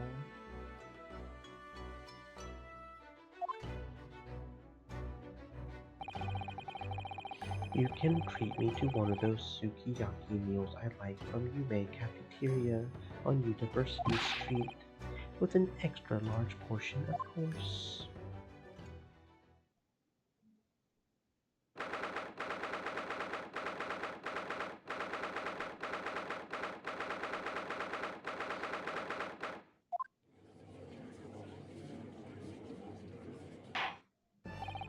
The court hereby resumes the trial of Ryonosuke Naruhodo.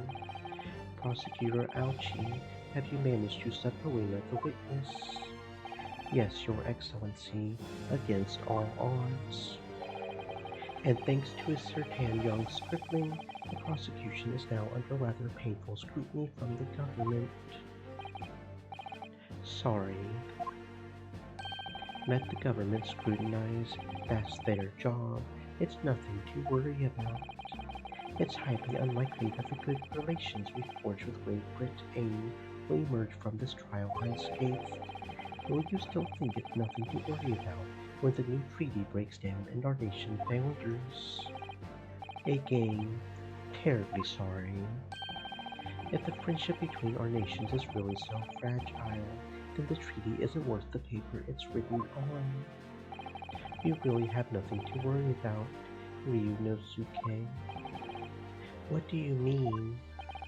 A secret trial, anxiety over some foreign government's opinions, a bungled investigation, missing witnesses. Is this what our nation's justice system is? Is this the Supreme Court of Japan or of England? Shut up. Shut up, you jumped up rookie boy. You and your friend know nothing of the situation our nation finds itself in. By aligning ourselves with the great world power, we'll become strong. Diplomacy has never been more critical. Steady political maneuvering is what will secure our futures. I won't deny that I'm no expert. I'm just a student, and one who could arguably study harder too. But standing here now in our Supreme Court, there is one thing that I feel very strongly. A country that fails to uphold the truth in its justice system is a country with no future at all.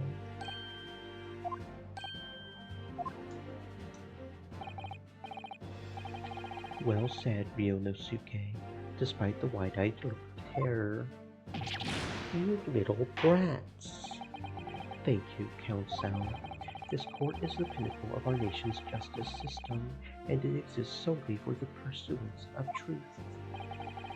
With that in mind, this trial will now resume with the next witness taking the stand. The visiting student from Great Britain, Miss Giselle Pratt. Yes, Your Excellency.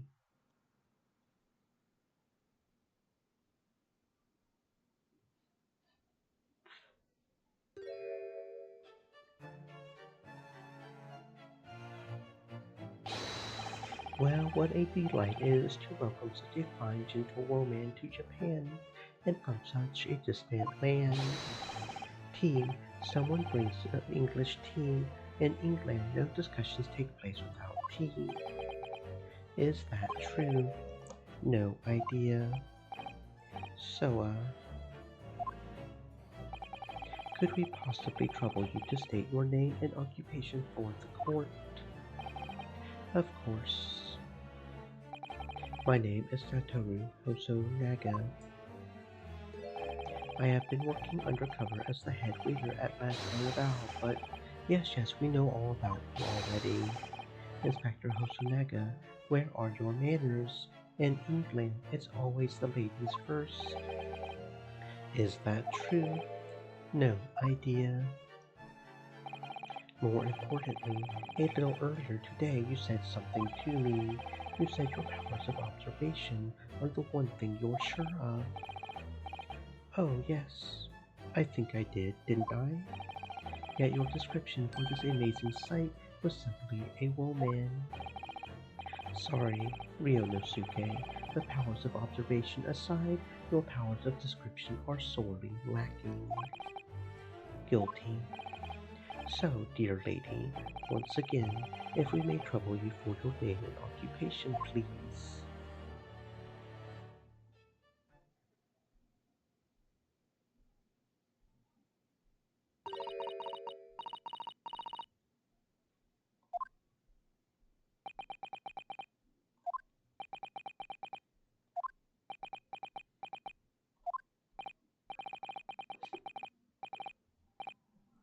I'm terribly sorry, dear lady, but what?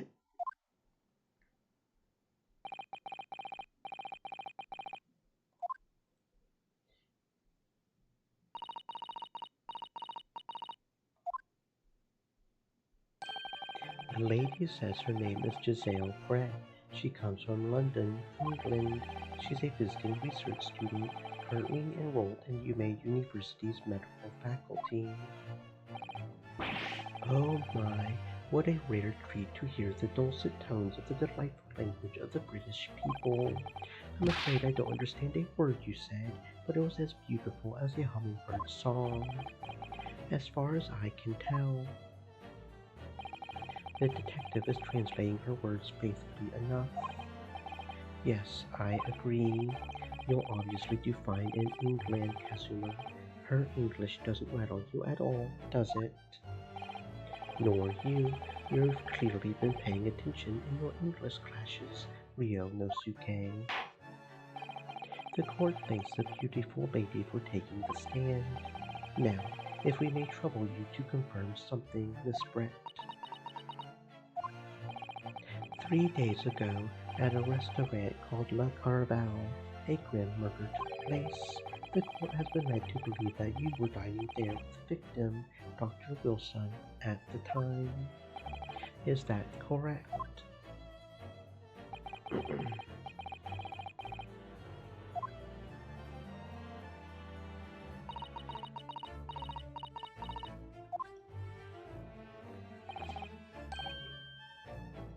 She says yes. This could take some time. So even though she's studying here in Japan, she can't speak any Japanese.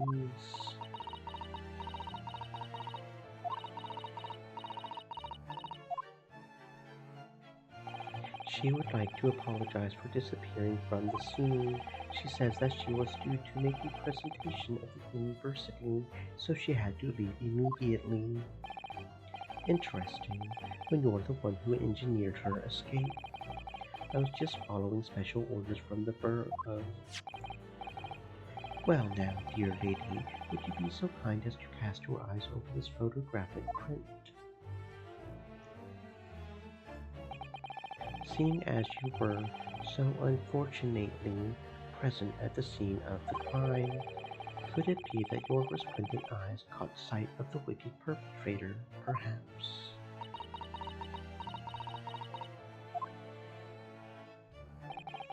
Apparently, it was a very frightening and sorrowful sight. Do you mean to say? Yes, it would appear the lady did witness the crime. The very moment when the accused, standing right there in this courtroom, shot the victim in cold blood.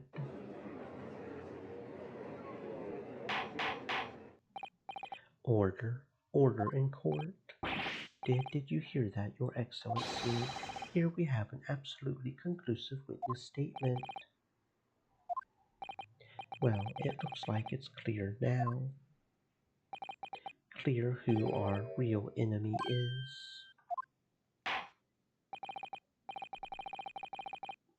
Unfortunately, I will have to ask you to formally testify, if you please.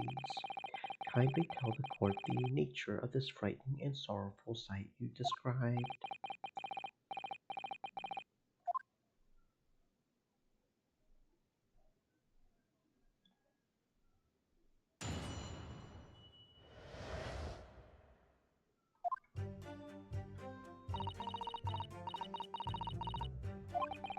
I had arranged to meet for a slightly late luncheon with Dr. Wilson that day. The professor was unable to eat, so I ordered for myself only a beef steak. After a while, the accused came over to greet the professor, and they got into a fierce argument. Then, not long after, the accused took the professor's gun and shot him right before my eyes.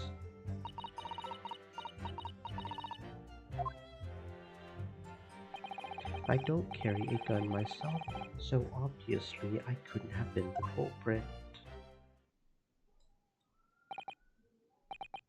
This is a condemning Yes! testimony indeed. No, I didn't have any kind of argument with the professor at all. Objection! Quiet, you filthy wretch. Look at you, you black-hearted blackguard, and look at the snow-white angel. I'm sure even a dark-minded scoundrel like you can imagine whose words the court is going to believe. You're still making the same mistakes, Ryunosuke. You mustn't blurt out when you're goaded like that.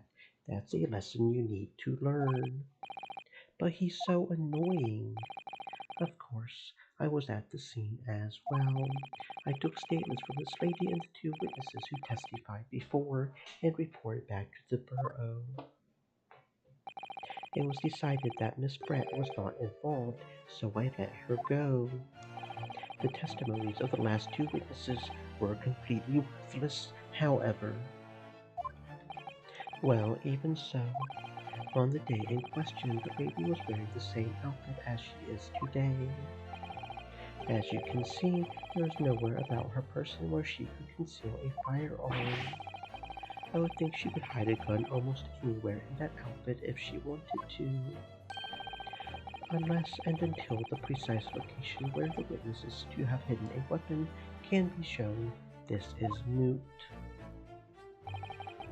There are no pockets in my outfit. I have nowhere to hide a gun. Those are the witness's own words on the matter. That's ridiculous. If only I was allowed to lift up her dress. Wow, bruh. Don't think about doing anything rash, Ryunosuke. I didn't fire the gun I picked up. There must have been another gun there that day. You're right about that, which means this lady was hiding a gun somewhere. Yes, that's what we have to prove now. And to do so, we will need to pull her testimony apart.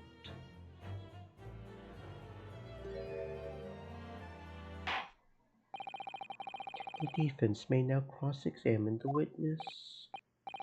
Oh, yes, Your Excellency.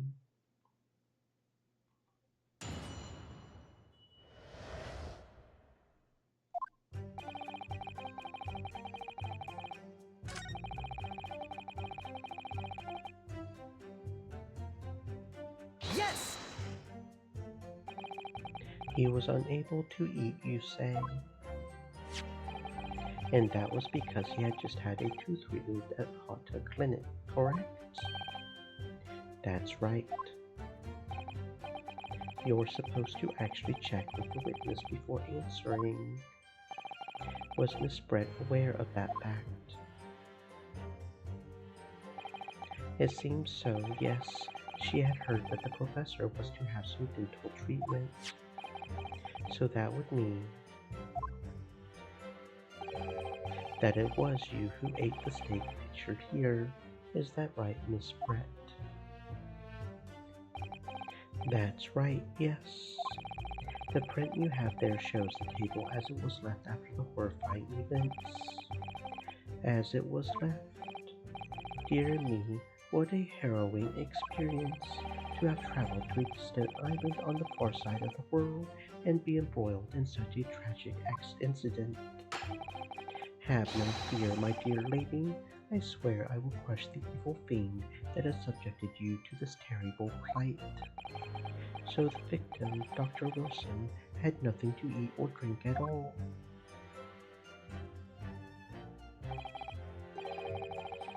That's right, other than some carbonated water. Just water.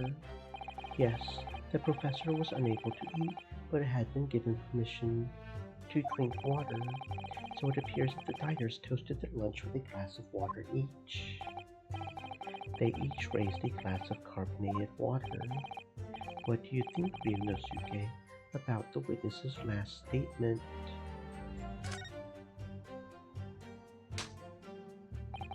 That last statement of yours, Miss Brett, has a profound bearing on this case. Well, well, how fascinating. Do tell us, what is this profound bearing?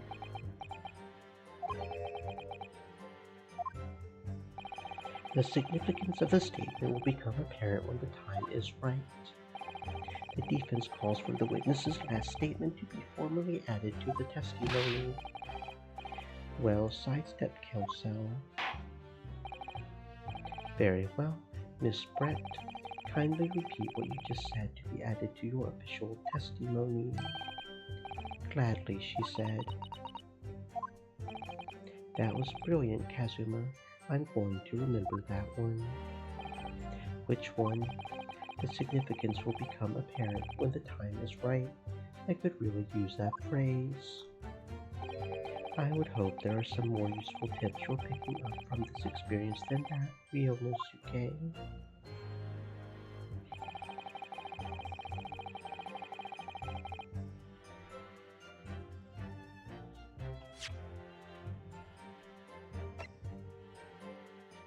Yes!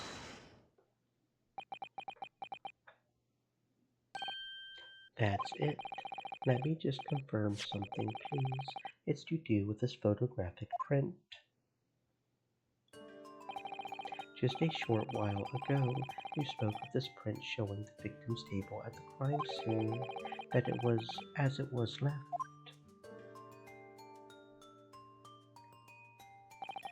That is correct, the lady says. Well, that is... It's odd, very odd. Dear me, what's odd is the defense's inability to express itself. Ryonosuke, what is it about the print that looks odd to you? Well, obviously, it's the cheers. The cheers. Miss Brett just told us that she and the professor said cheers over a glass of water. But if that's true, there should be 2 glasses on the table, not 1. You're quite right, Counsel. There's only 1 glass pictured here. Are we supposed to be impressed by this nitpicking over minutiae? What possible difference does the presence or absence of a glass make on the Objection! case? Minutiae, you say? Could it be that the detective here removed the glass from the table to conceal the lady's presence? Of course not. I would never do something so reckless. But there should have been 2 glasses on the table. Or are you going to try to tell me you can clink with only 1? You're quite right.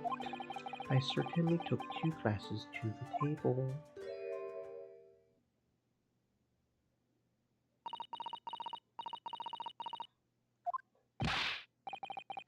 Inspector, what did the lady say? It would seem that it was Miss Brett who took the glass from the table. What? It was all so terrifying, everything that happened. I panicked and thought I should try to hide the fact that I had been there at all, she's saying. Good gracious.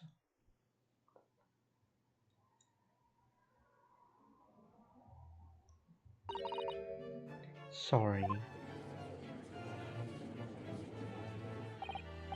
There, as I assured the court before, this is of no consequence at all.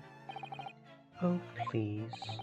We must remember that the student has just murdered this lady's luncheon companion before her very eyes. Who could blame her for concealing a glass or 2 in her state of disarray? That's absurd. Oh, really?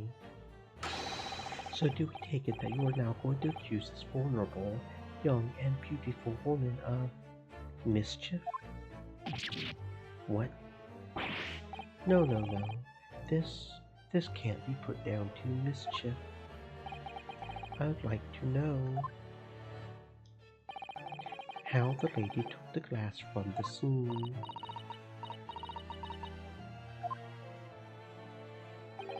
It would seem that she slipped it into a small handbag she was carrying. A handbag, you say? Yes, Your Excellency. A small handheld pouch commonly carried by well-to-do women in England. So the beautiful lady has very graciously explained how and why she removed the glass from the scene now. However, the fact remains that this glass has absolutely no bearing on the case. This student has been trying to confuse the court with logical reasoning, but in the end it comes to nothing.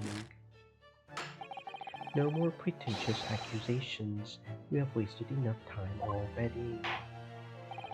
Indeed, the lady has offered a satisfactory explanation as to why she removed the glass.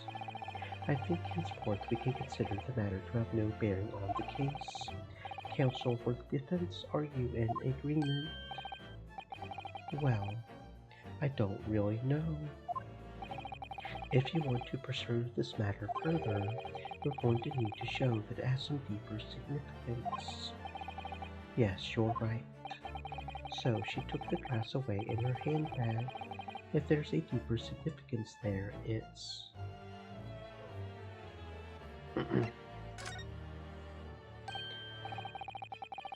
Wait, the lady put the glass in her handbag, you say? Yes, do try to keep up.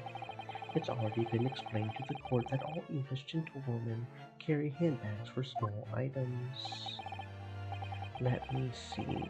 A little while ago, Miss Brett stated the following. There are no pockets in my outfit. I have nowhere to hide a gun. But what she forgot to mention was her handbag, in which it would be perfectly possible to conceal a gun. You're right. Well done, partner. I had a feeling you would pick up on that too. What are you insinuating, you vile blackguard? It's really very simple. The gunshot was heard when the defendant picked up the gun from the rest of Ramp 4. As he didn't fire that gun, we could deduce there must have been another firearm at the scene, the true murder weapon, if you will. You can't seriously be suggesting. Inspector Hosonaga. Yes. Did you or did you not search Miss Giselle Brett's handbag on the day of your murder? No, sir, I did not. As I thought. In other words, another gun, the one that was actually used to kill the professor, could have been hidden in Miss Brett's handbag. No. Order, order, order.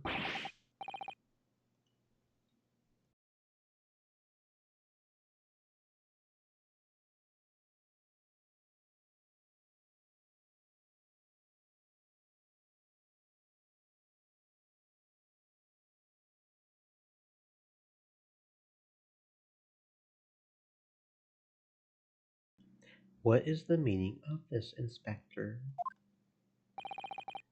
The meaning of what, Prosecutor Ouchie? Why on earth did you not have the lady open her handbag and show you the contents at the time? Thanks to your bungling incompetence, now she has to endure these uncomfortable accusations. Brilliant work, partner. Now we have a chance to expose the real woman behind the mask. Do you think so, Kazuma?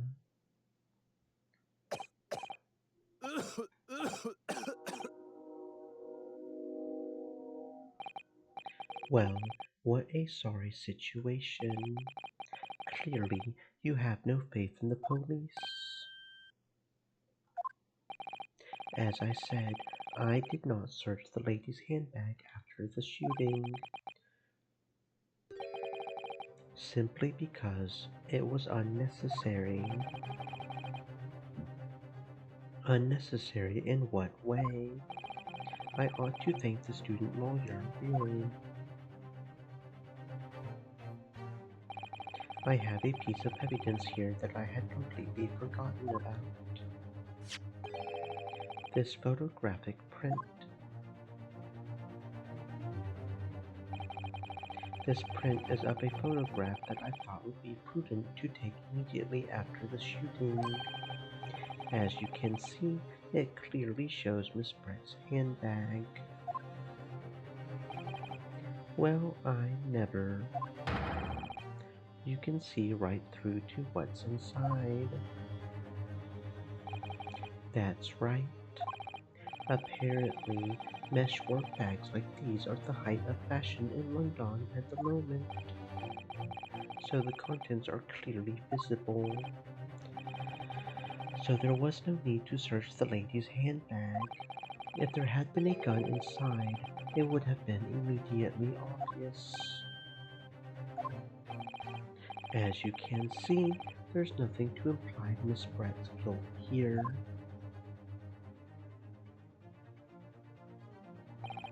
Thank you for helping to prove that, Naruhodo-san.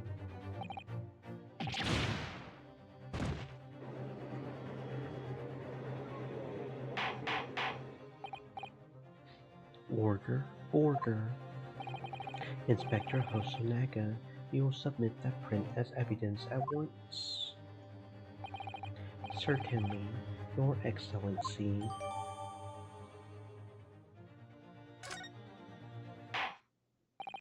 I think you've had long enough to cross-examine the witness, Counsel. The court has now been shown considerable evidence. As the photographic print just submitted into the court records show appears to have no further significance, I am satisfied that there is no longer any room for doubt in this matter, and I must make my ruling. Indeed, and there's only one logical conclusion, that the pathetic rookie slumped over the bench before us is the only possible perpetrator of this crime. No. Just when I thought I was beginning to turn things around, I'm in a worse situation than I was at the start. Kazuma? I'm sorry, Ryo-no-suke. Now that the cross-examination of the witness is over, there's no way to force the trial to continue. What? You mean, this is it?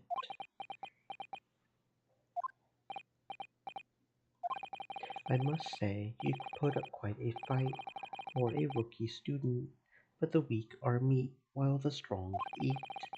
You were wasting your time. There is no way to defeat true justice.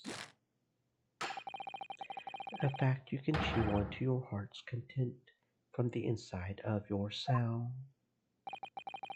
This can't be happening.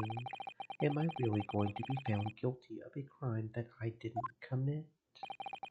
And Kazuma, his dream of going to study in Great Britain will slip through his fingers.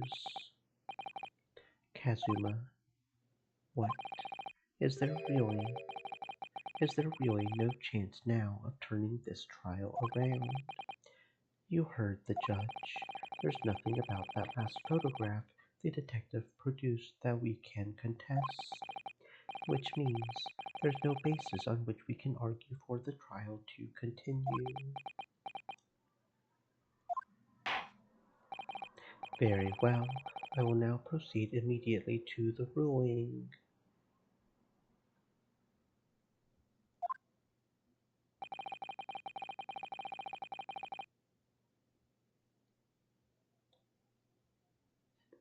It seems we will be able to report Stream to the elements. British government on time Set. after all. Stay moist, my friends, hydrate. That smug little Ryo-no-suke Naruhodo, having considered all of the evidence.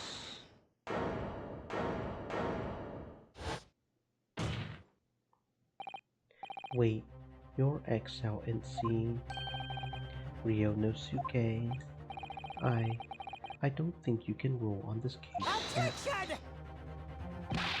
This amateur-ishness is getting tedious. When His Excellency deems that the trial is over, he gives his ruling. That is the most basic protocol of the courtroom. Yes!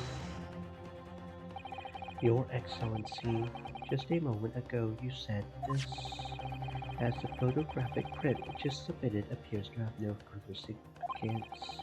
There is no longer any room for doubt in this matter, and I must make my ruling. Now, that means that if there was a problem with the evidence, some significant detail, I mean, then ruling on the case at this time would be out of the question. This is blatant straw clutching. Look at this photographic print. All it shows is the handbag the gentlewoman was carrying on the day in question. There can be no problem with this evidence. You had better know what you are doing, Ryonosuke. I understand your objection, Counsel. Certainly, the new evidence submitted by the detective has not undergone the court's scrutiny.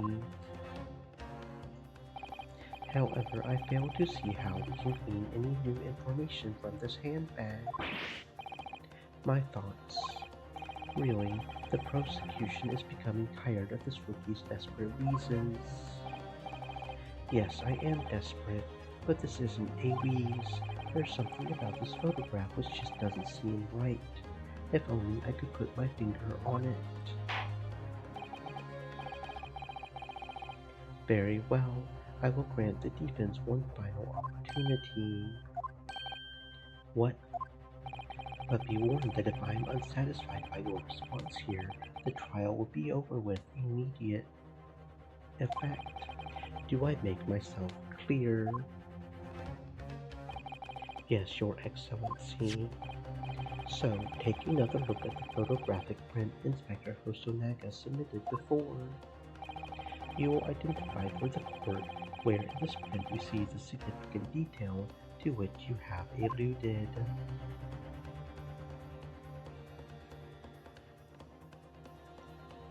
Yes!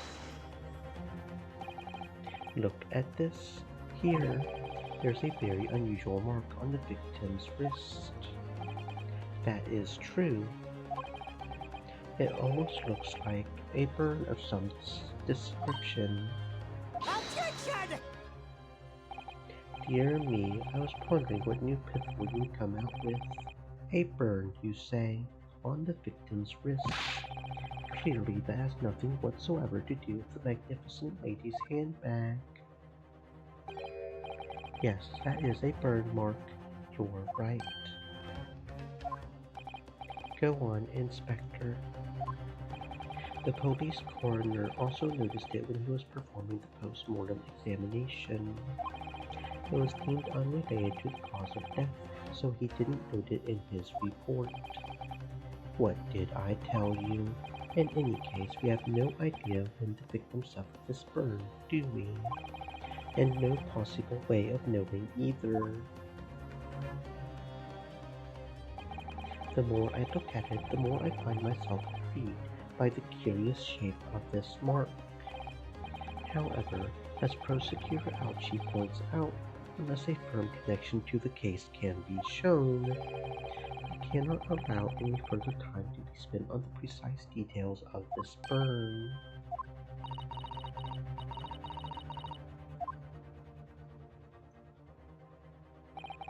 Excuse me, Your Excellency.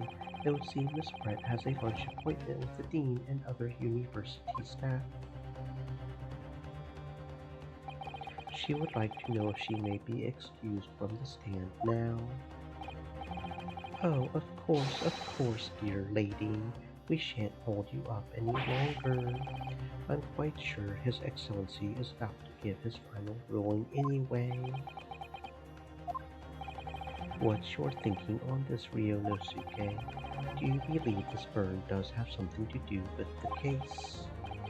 To be honest, I'm not really sure. But if I don't keep pushing, then it's all over. So I was thinking I should keep digging and digging, in the hope that I might uncover something useful. Yes, you're right. I am. If we can just link that burn to the case, if we can do that, we might be able to pries this shutting door back open again. Just give up, Council. You can't possibly hope to do that. Indeed, I'm afraid that without evidence, I can't allow you to pursue what is little more than conjecture. But if we had evidence that irrefutably linked the burn on the victim's wrist to the case, then you would allow it. I would, yes. To tell the truth, I hadn't noticed that burn, but as soon as you pointed it out, what I did notice was the color draining from Miss Brett's face. Really, I had to find some link between that burn and the case.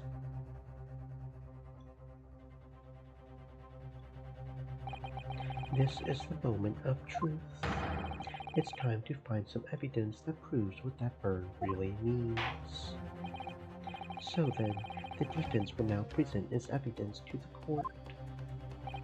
The evidence that demonstrates an inextricable connection between the victim's burn and this trial.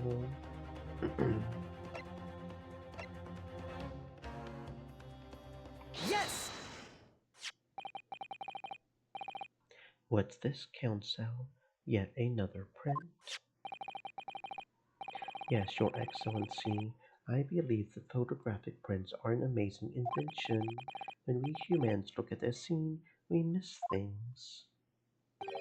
But in a photograph, things we may have overlooked at the time are recorded forevermore. Do hurry up, Rookie. What are you trying to say? To inconvenience this poor lady any further really would be quite inexcusable. Actually, we may need you to stay with us a little longer, if you don't mind, Miss Brett.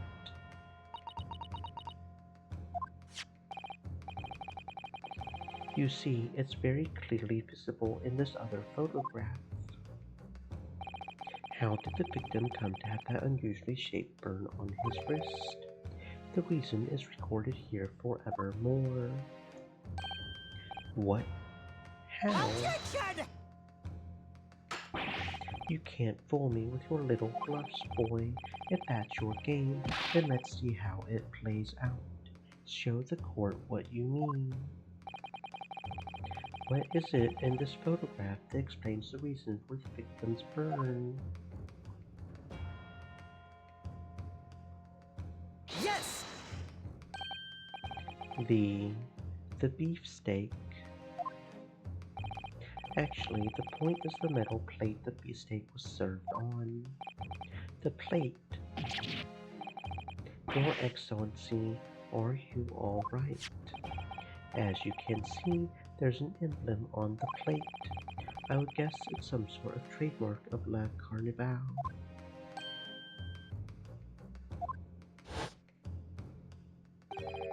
The emblem on the plate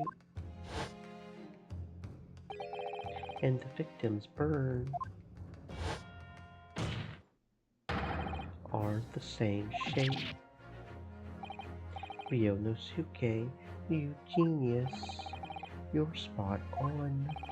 Which means the victim must have suffered this burn while he was present at the restaurant. Objection! But even if that is the case, we can't know if it happened on the day in question or not. It could have been the day before, or the day before that. It most likely happened at some other unrelated time. Well, Objection! sadly, Prosecutor Alchi, the chances of that are extremely slim. Thanks. Why?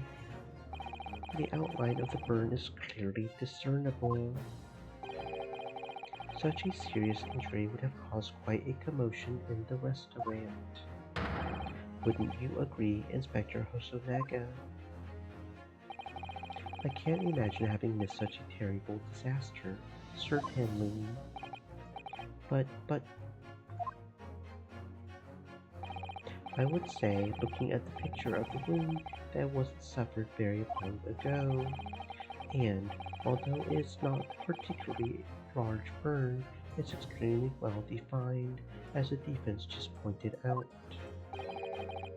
There was no mild burn, that's for sure. Can you be more specific, Inspector? Well, let's see. If the plate was at around 90 degrees centigrade, a burn like that would have taken around 3 seconds. That's inconceivable that the victim wouldn't have let out a scream of pain then. I've been investigating at a restaurant for several weeks already, but I've not heard anyone scream at all. As the head waiter of Le Carnival, I can testify to that without hesitation.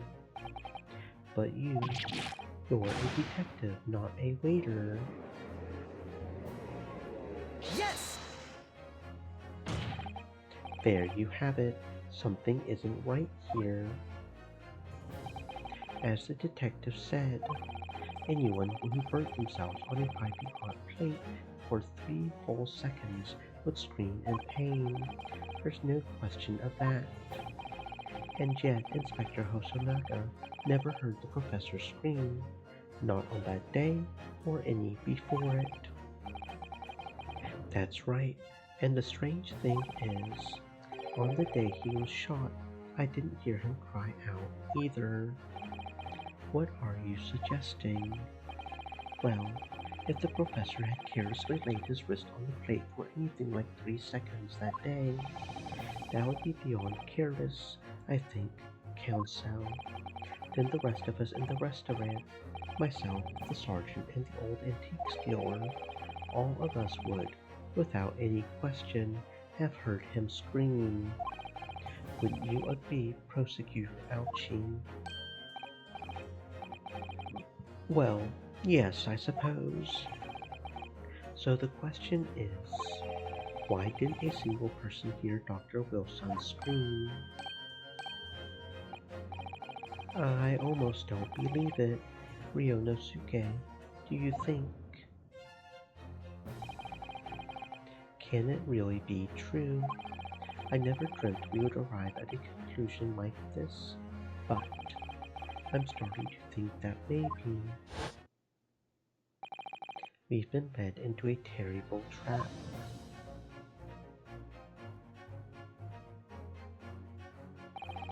There's only one explanation I can think of to make sense of this apparent impossibility. On the day in question, when he suffered the burn to his wrist, Dr. Wilson was already deceased. No man could remain silent while his wrist was burning on a piping hot plate for 3 whole seconds. That's clearly impossible, apart from one particular situation. Counsel, are you suggesting? Yes, it's only possible if the man was already dead. Already dead.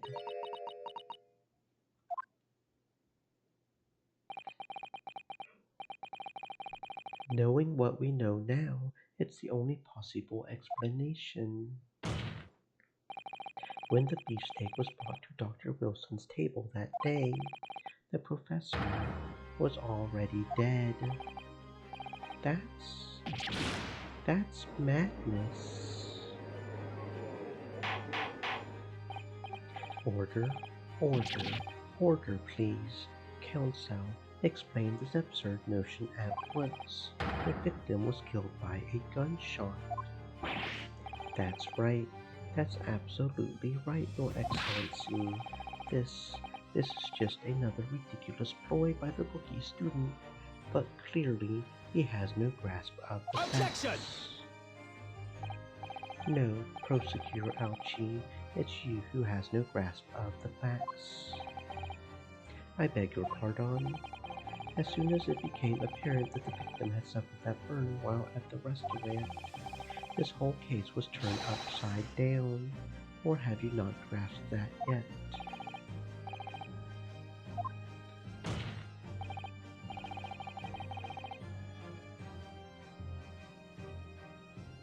Your Excellency, the court must hear from this witness again.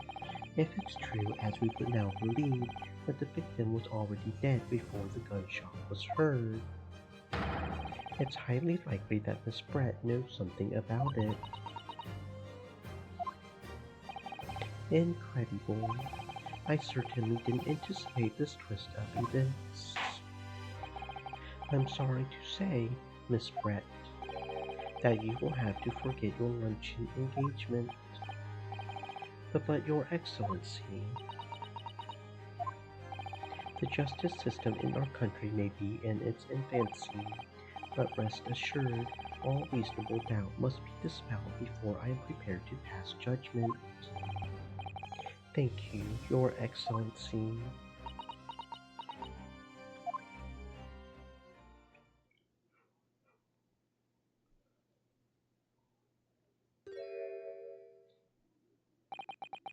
What was that smile? Yes, of course. I mean, I would be delighted to help, especially if it helped relations between my country and yours. Miss, Miss Brett, you speak Japanese. Well, of course I do. I am studying in your country after all. But then, why have you been speaking through an interpreter until now? My mother tongue, the Queen's English, is the most refined and elegant language in the world. As a gentlewoman, I try to avoid speaking in your vulgar tones as much as possible.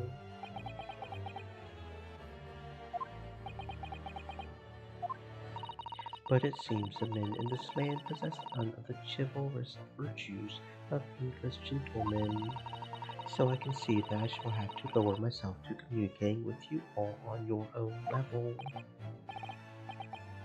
Well, you are the epitome of a true English gentlewoman. We are truly honored by this lavish consideration you so graciously afford us. I see.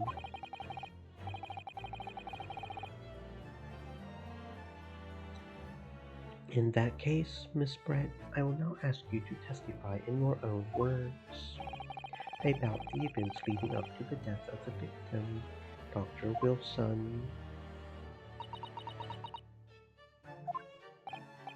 So, we're finally going to hear her own words on the matter. Things are getting interesting, Ryo Nosuke.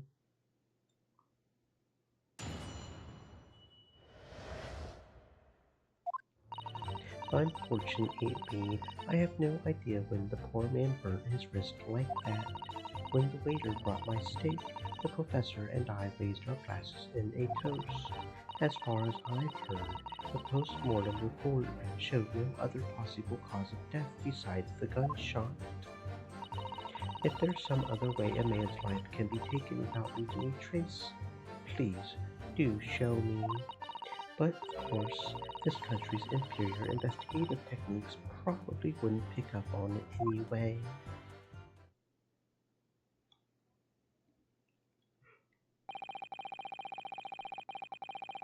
That most captivating and beautiful testimony will go down in the Supreme Court's history. Thank you. Easy does it. I hope that is the last time I will have to sully my lips with the coarse tones of your unbecoming tongue. Oh, forgive me. I do hope I haven't insulted anyone. Not at all, not at all. It is a delight merely to hear you speak, dear lady, and it seems very clear from your testimony that this boorish talk of the victim's burn is utterly irrelevant. I will be speaking to your country's Minister of Justice about what has happened here today. The Minister of Justice. May that irritating little boy of a student be given the harshest punishment possible. Amen. Thanks. Was was that a prayer then? Well, you'll have to forgive the irritation, Miss Brett, and put up with a cross-examination now. I expect you've noticed that this little boy of a student, as you put it, doesn't miss much. I'm sure I don't need to remind you, Counsel, that this will be your final cross-examination in this trial. If you fail to demonstrate any problems with this witness's testimony, I will be ruling on the case immediately. Is that clear?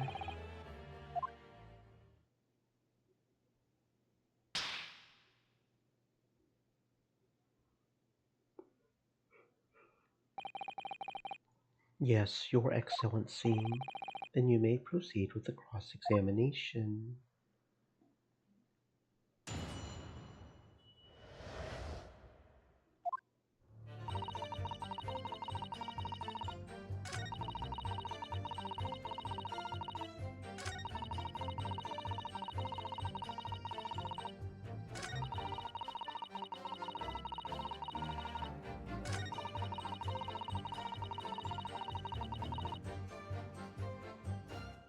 Yes! Inferior. What do you mean by that? In the lands of the Great British Empire, the police store everything found at a crime scene for later examination. But in this country, you investigate once, and that's the end of it. Isn't that so? Quite right. La Carnival is open for business as usual today, just days after the incident. Which means that even if the investigation takes a different direction, little evidence may be lost. It doesn't even occur to your naive detectives to try to preserve the crime scene.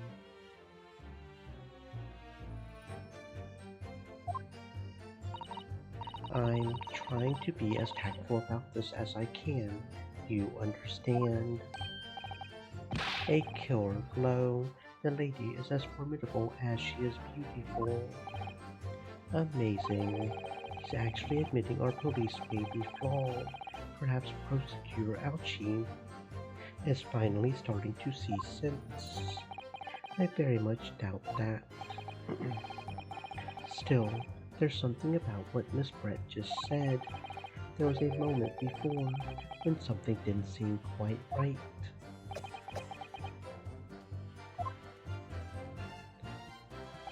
What do you think, Ryonosuke?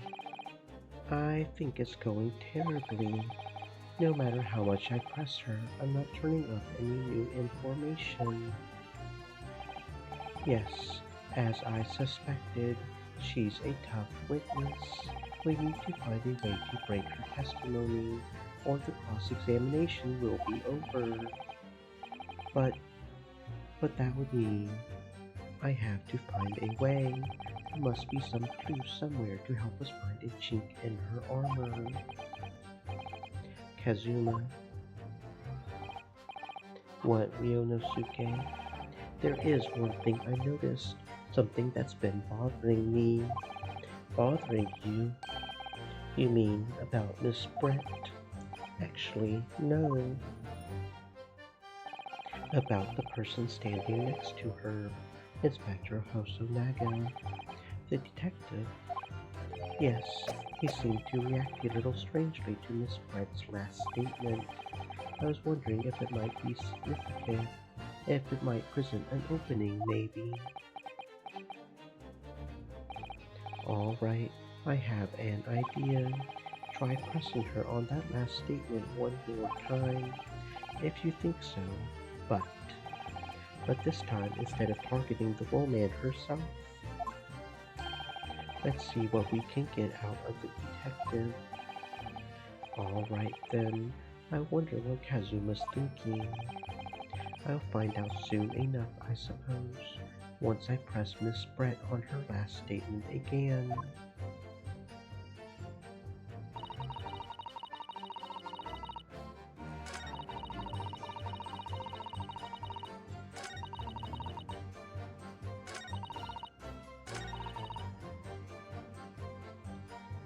Yes! Inferior? What do you mean by that?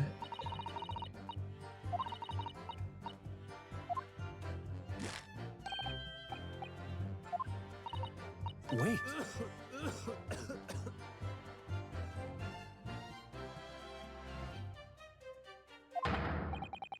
Yes, there it is again.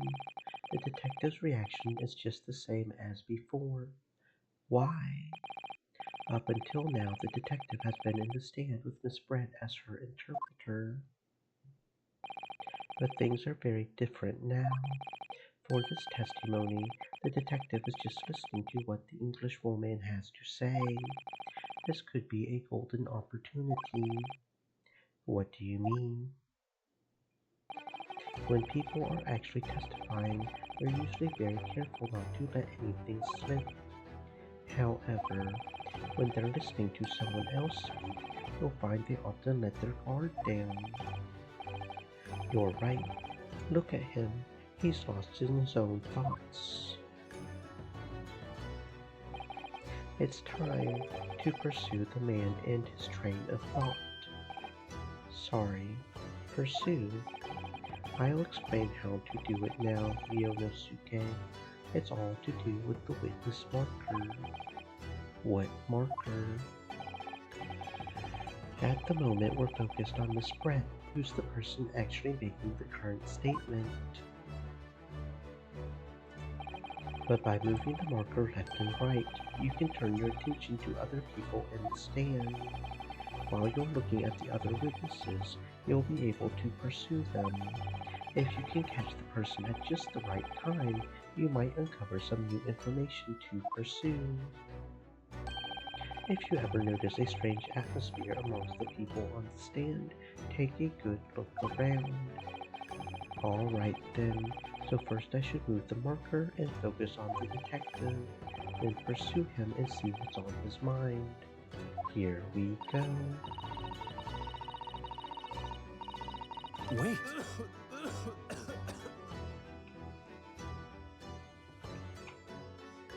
Excuse me! What's the meaning of this?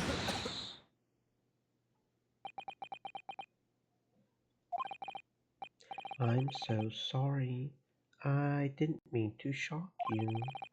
He really was lost in his thoughts, deeply. It looked like you were thinking something just now, Inspector. Perhaps having heard what the lady next to you had to say. If there's something you would like to say, please share it with the court. Objection! What is the meaning of this? It's the delightful Englishwoman who's testifying at the moment. If you can't find fault with her testimony, then the cross-examination should be over immediately. Oh, is that how it works? Absolutely not.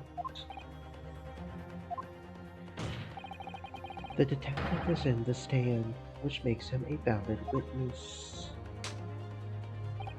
Yes, not to mention the fact that he's intimately involved in the case. Inspector Hosonaga. Yes. Do you have something to add in relation to the statement just made by Miss Brett?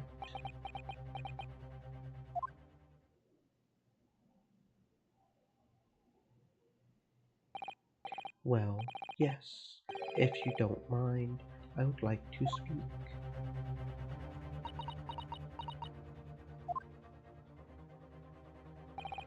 The lady is right. Our country's police practices are not as modern as those used in Great Britain, which is why I, Satoru Hosonaga, always strive to make every investigation I'm involved in flawless.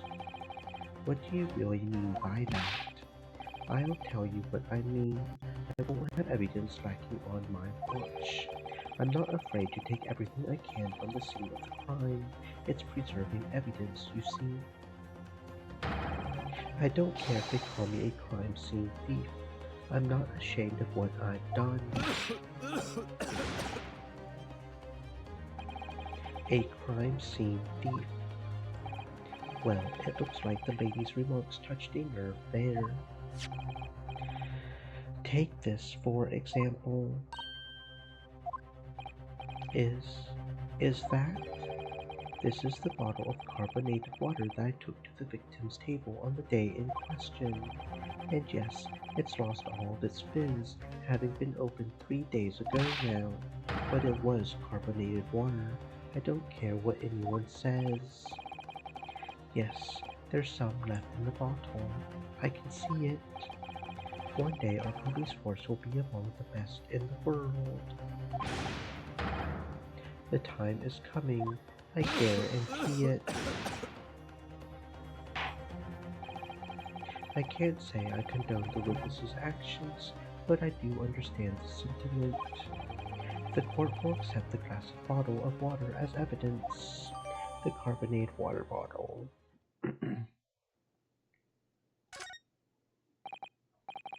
Miss Brett, can you confirm this is indeed the bottle from which you drank on the day of the victim's death? Yes, that it was that bottle. What was that about? She seemed to avert her eyes when she answered the judge's question. Very well, counsel, you may resume the cross-examination. And the inspector will kindly control his fervor.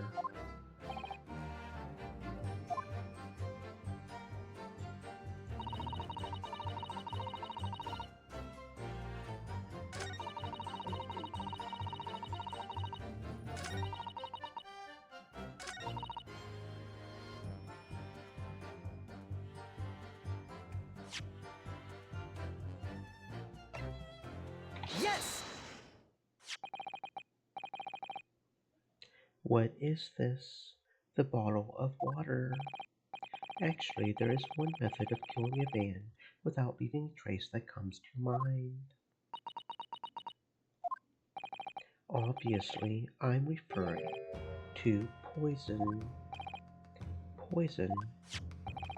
On the day of his death, we know that Dr. Wilson drank from this bottle of carbonated water. Could it be that there was poison inside? Could it be that the professor actually died after taking a sip from his glass?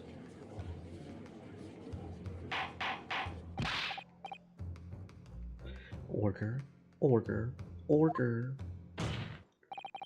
And on that day, who was sitting at the same table as the professor and able to slip the poison into his drink? There's only one person who could possibly have done it. Giselle, Brett, it was you. Objection! This is outrageous. To suggest such a thing without a scrap of evidence. You little rookie imbecile. Have you even considered the delicate situation our country finds itself in now? Have you forgotten that we have only just signed an accord of friendship with the British Empire? Have you even the vaguest inkling that your rash accusations could jeopardize the entire treaty? Objection! This is not a political arena. This is a trial to determine one individual's guilt with respect to one crime. What? The fact that this woman is British makes no difference. We are here to determine the truth. If I may, I will silence you forever for this disgraceful attack on the... It is you who should be silent. Of course. Dear lady, where did that come from? She just snapped.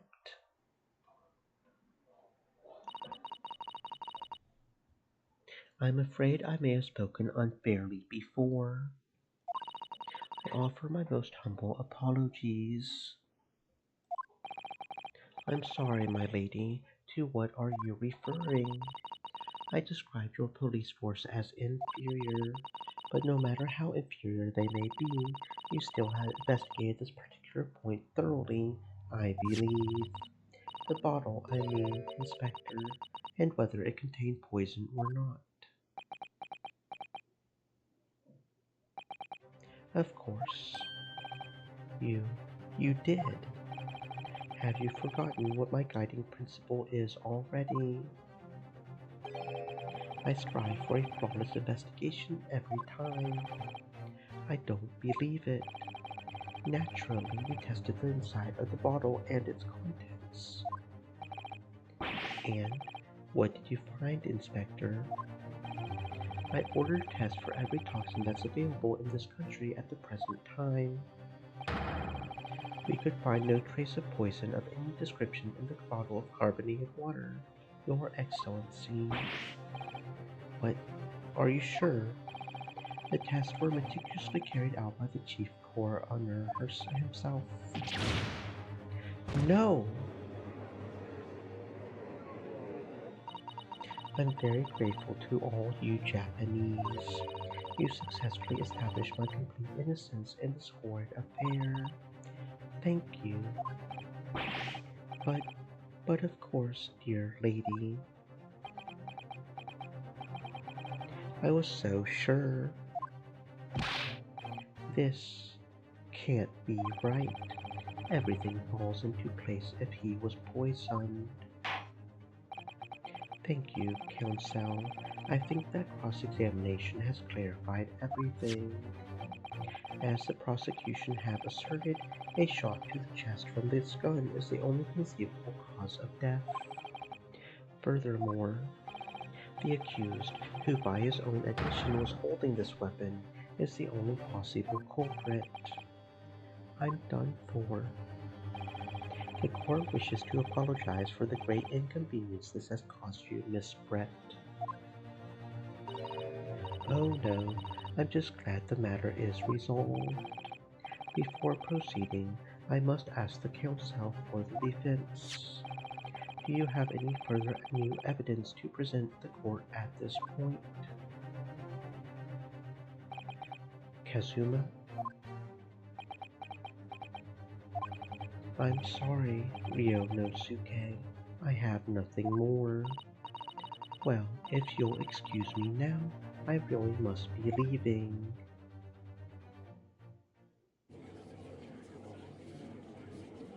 Hold it!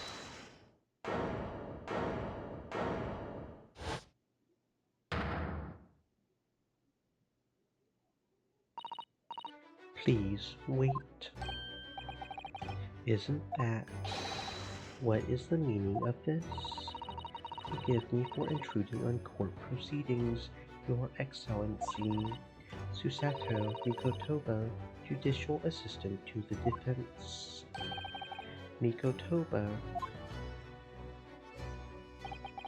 In my darkest hour, with nowhere left to go, she appeared like a bolt of lightning, and in her hand she carried a small package wrapped in a furoshiki cloth.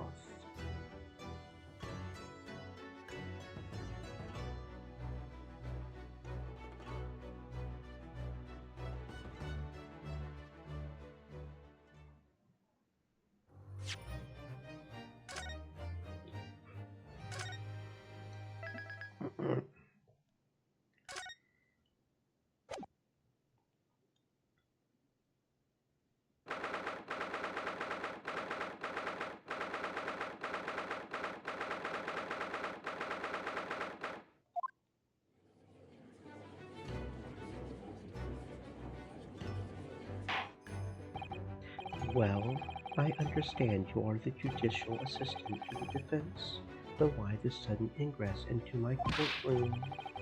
A judicial assistant, and a woman no less. The rules state that females are not permitted into this court of law other than to testify. Yes, I fully understand. I ask only for 5 minutes of time. I have some vital evidence that I must hand over to the defense. You're too late, little girl. This trial has already been concluded. 5 minutes. I will not allow a moment more. But, Your Excellency, I am most grateful.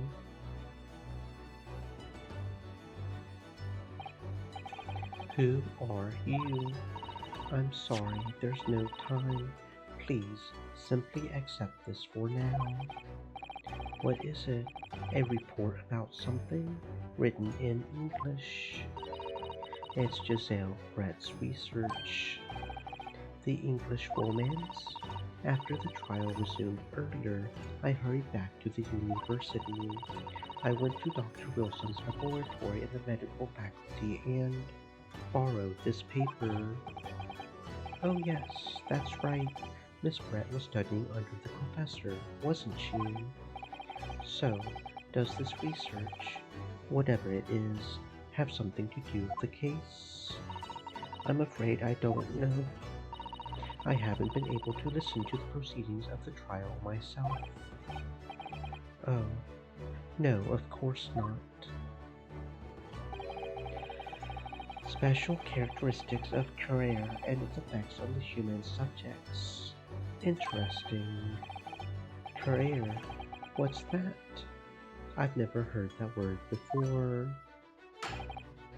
Time's up. The prosecution demands the immediate removal of this female trespasser from the courtroom. There was too little time for me to read it in detail, but I've summarized what I could on a note just inside the cover. If you think it could be valuable, please cast your eye over it.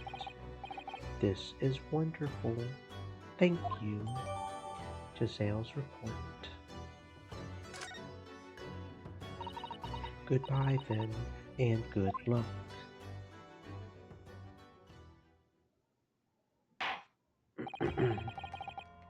You have had long enough, Counsel. We cannot detain our English guest any longer. I ask the prosecution and defense now one last time. Does either side have any further evidence to present to the court? I presume not, but the prosecution has made its case convincingly enough already. Nothing more to add, Your Excellency. Ryunosuke, we're out of options here. This really is our very last chance. Yes, I know. Your Excellency, the defense does have new evidence. That look, the unyielding stare of a true Japanese warrior. Well, Miss Brett. Yes, Your Excellency. If you wouldn't mind, perhaps you could grace us with your presence a little longer. It's a delightful invitation, but I'm afraid it's not so very long until tea time. I'll have to politely decline. Forgive me, Miss Brett. It seems I wasn't clear. I realized it was phrased as a question. However, I must ask you to treat that as an order. I've said it many times before, but the Japanese language makes no sense. My apologies, dear lady. So, Counsel, what is this new evidence that demands the court's attention?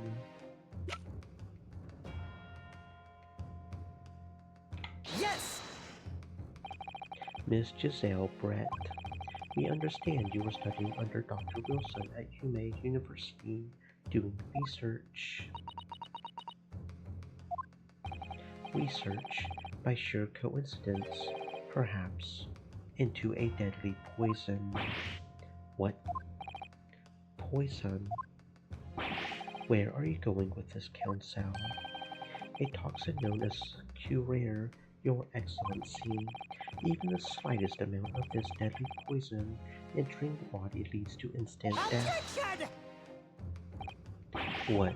What complete and utter nonsense. Curare, you say? I've never even heard of it. You wouldn't have done. What do you mean? I mean that you wouldn't have heard of Curare before for one very simple reason. It doesn't exist in our country. It doesn't exist. Correct, which means no matter what tests the police can do for toxins, they would never identify Curare. Why? because there is no test available here that can identify the presence of this highly deadly poison. What? Order, order, order. Council, does this deadly poison truly exist? According to this report authored by the visiting research student from England, Q-Rare has long been used by the tribespeople of South America as a poison to base their arrows. It seems that it's reasonably well known among European doctors and scientists to lace their arrows. The report states that it is produced from the extract of a tree that grows deep in the Amazonian jungle, and was first brought back to Europe at the turn of the century by explorers. It claims that animals shot by arrows laced with Q-Rare suffer instant death. Doesn't that about sum it up, Miss Brett? Objection! Trumpery. These aspersions are utter trumpery. To start with, if the victim had been administered some of the so-called deadly poison, he wouldn't have been squirming and writhing in pain, and the other diners would have surely noticed. That's true. What do you say to that, Inspector? Obviously, I would have noticed a disturbance like that. I don't remember anything like that either. I didn't notice the professor being in any kind of pain. According to this, however, it's the other way around. What do you mean, the other way around? The very fact that the victim didn't show any visible signs of distress is evidence that Q-Rare was used. Explain yourself, Council.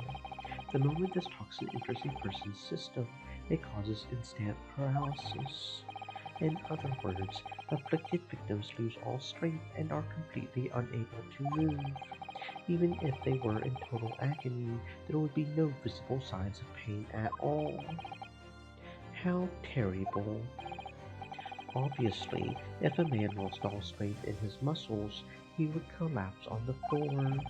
But with a chair under him for support, as Dr. Wilson did, the effects would go largely unnoticed. But I don't follow, Kazuma. That's just paralysis. I thought the poison caused instant death. The full explanation is extremely unpleasant.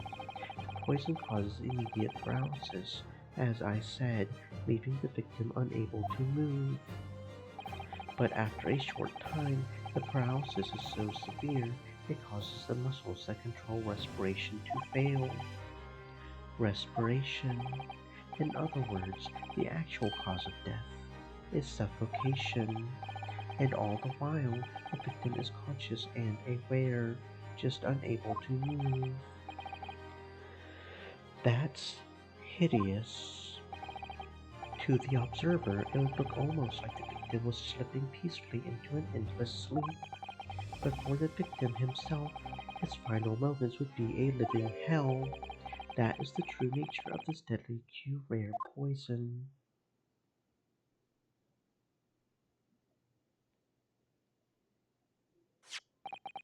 And you're suggesting that this bottle, Council, actually contains this terrifying poison. Objection! This is all very convenient, isn't it? A hitherto unknown poison for which there is no means of testing. What a happy tale for the defense. If I may, all these facts, you think you're so clever.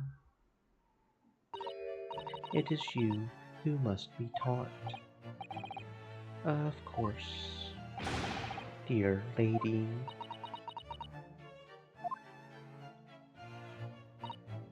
So, this is how you Japanese behave, is it? What? You steal another's honest hard work and then announce the results as if you discovered them. I'm appalled. What a loathsome act. Well, Miss Brett, the feeling is mutual. Whatever do you mean? Capitalizing on the unfortunate circumstances of an innocent man to frame him for a heinous crime. That really is a loathsome act. Wouldn't you agree? Objection! Enough of this. I, for one, refuse to accept it. The idea of some poison that doesn't even exist in the great empire of Japan is breaking the rules. What's so funny? Oh, excuse me, Your Excellency. Yes, Miss Brett. May I borrow that bottle for a moment, please? Well, yes, I don't see, why not?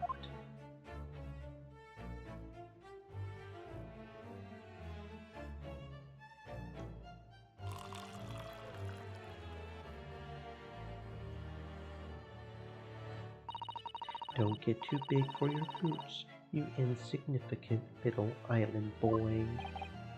Sorry? To an English woman such as myself, this whole affair is a farcical comedy. Your little police games and these foolish courtroom antics. It's laughable, really.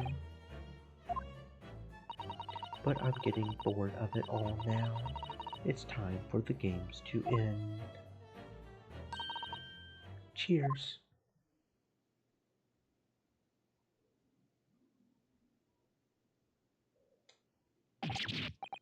Wait, well, what are you doing?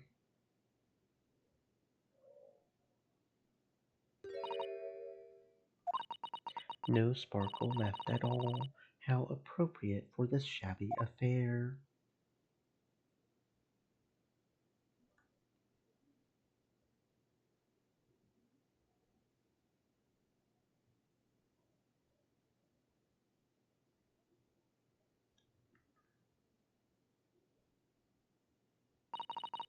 Goodness, whatever is the matter? You all look quite stunned. So, no curare. The bottle was clean. Is that what you're saying? You look quite incredulous, little boy. But of course, that's the simple truth. Thank you for presenting the findings of my research so concisely here in this grand venue. Most kind.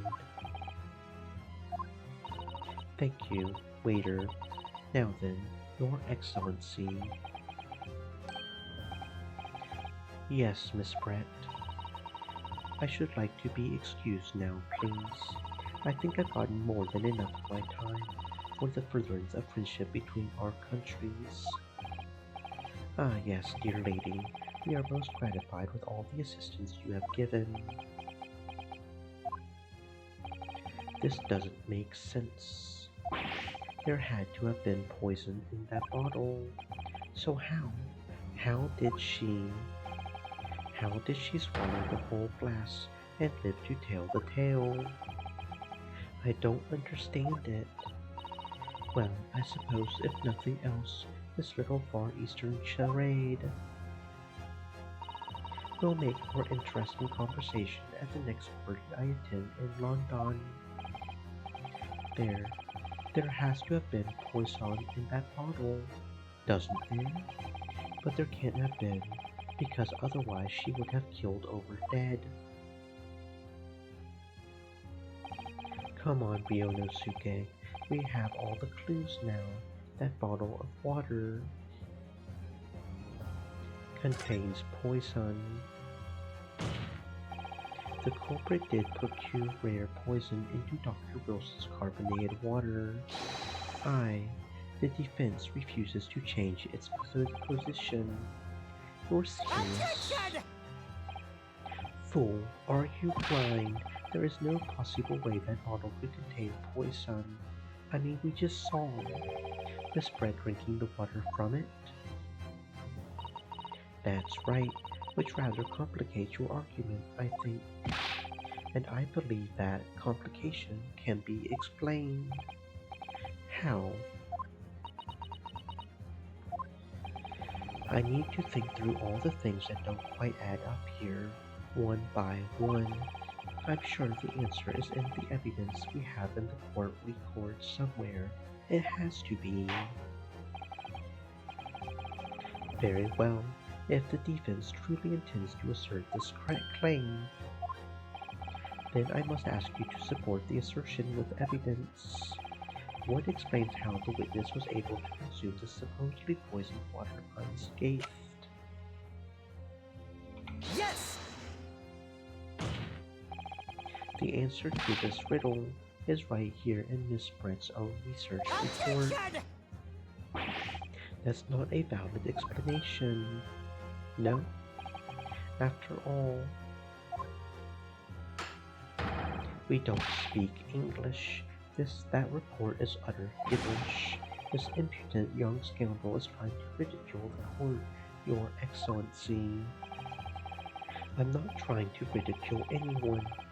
Honest, I'm just reading Susato-san's notes. I concur. This report is too extensive to be considered in its entirety by the court. You will direct us to the pertinent section, Counsel. Which section of the report reveals the alleged answer to this riddle?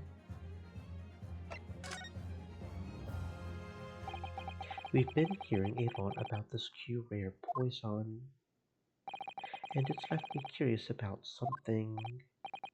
Oh, Counsel. Well, it sounds as though indigenous hunters have been using this poison for years and years to lace the heads of the arrows that they shoot at whatever prey they're hunting. So we've been led to believe, yes. And the point of hunting is to catch prey to eat. Get to the point, please. But if they were to use these laced arrows, doesn't that mean there would be traces of poison left in the prey the hunters were going to eat? Yes, good point. So, surely the hunters wouldn't want to eat their prey, would they? Because then they would be eating poison. Good gracious, Counsel. No, that would be madness. But I actually found the answer to that conundrum in this research paper here.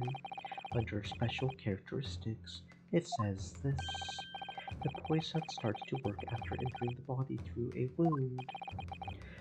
Through a wound, you say? I see. That makes sense. Yes, the mention of that particular detail seemed a little strange to me, though. But it all makes sense when you interpret what's written like this. When Q-rare enters the body through an open wound, it has terrifying poisonous effects. However, when it enters the body via the mouth, it has no poisonous effects whatsoever. What? Miss Brett, you authored this research. You know Q-rare's special characteristics, and you knew that you could make a spectacle of drinking that water without any danger to yourself. You meddling little rapscallion. Well, Ryonosuke, it turns out you're an even better lawyer than I thought you would be. Really? Me? A lawyer? Attention! All this poison talk is fascinating, I'm sure, but I fail to see how it possibly. So, the ill-bred little puppy has a new toy to play with, some facts he read in a book. But I'm afraid knowledge doesn't suit the little boy, it only makes you look silly. What are you trying to say? Your schoolboyish Stream logic elements. has a fatal flaw. Said. Stay moist, my friends, hydrate. Schoolboyish flaw. As even your brain has managed to deduce, Q-rare is safe to ingest. It seems likely that its effects are neutralized by the acidic nature of the gastric succus. Oh, yes, well, of course. Gastric suckers. What are they? So, if this lethal poison is completely harmless when drunk,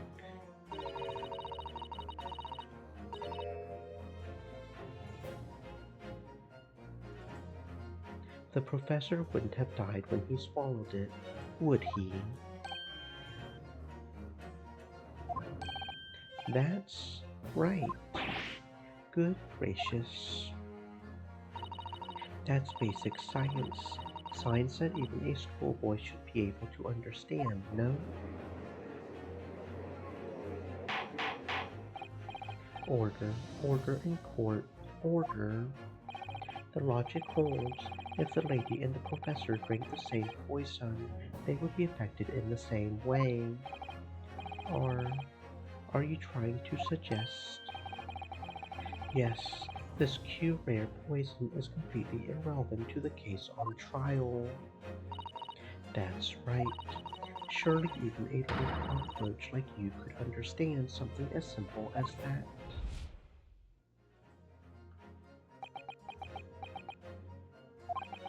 What is this welling up inside me? I've never felt like this before.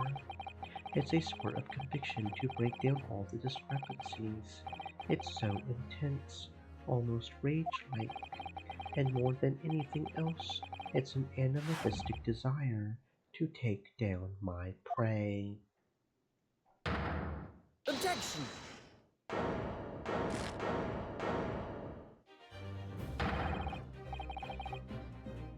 I don't think so, Miss Giselle Brett. How? How dare you use that tone with me? You know very well that there is no fatal flaw here. You know why, even though both you and the victim swallowed the same poison. You are alive, but Dr. Wilson is dead. Counsel, I'm sure I don't need to remind you. You must provide compelling evidence, as we now know that this poison is completely harmless when ingested. Why would Dr. Wilson alone have been killed by the Q-rare? Take that! As Miss Brett so readily pointed out, she drank the same water as the professor. However, there was a fundamental and fatal difference between the two diners. A fatal difference. The toxic effects of Q-rare are only felt when the poison enters the body through an open wound. So, for a healthy person with no injuries, drinking it is completely harmless. But what if there was a wound inside the mouth of the person drinking the poisoned water? Inside. Yes, like the wound you might have if you had just been to the dentist and had a tooth extracted, for example.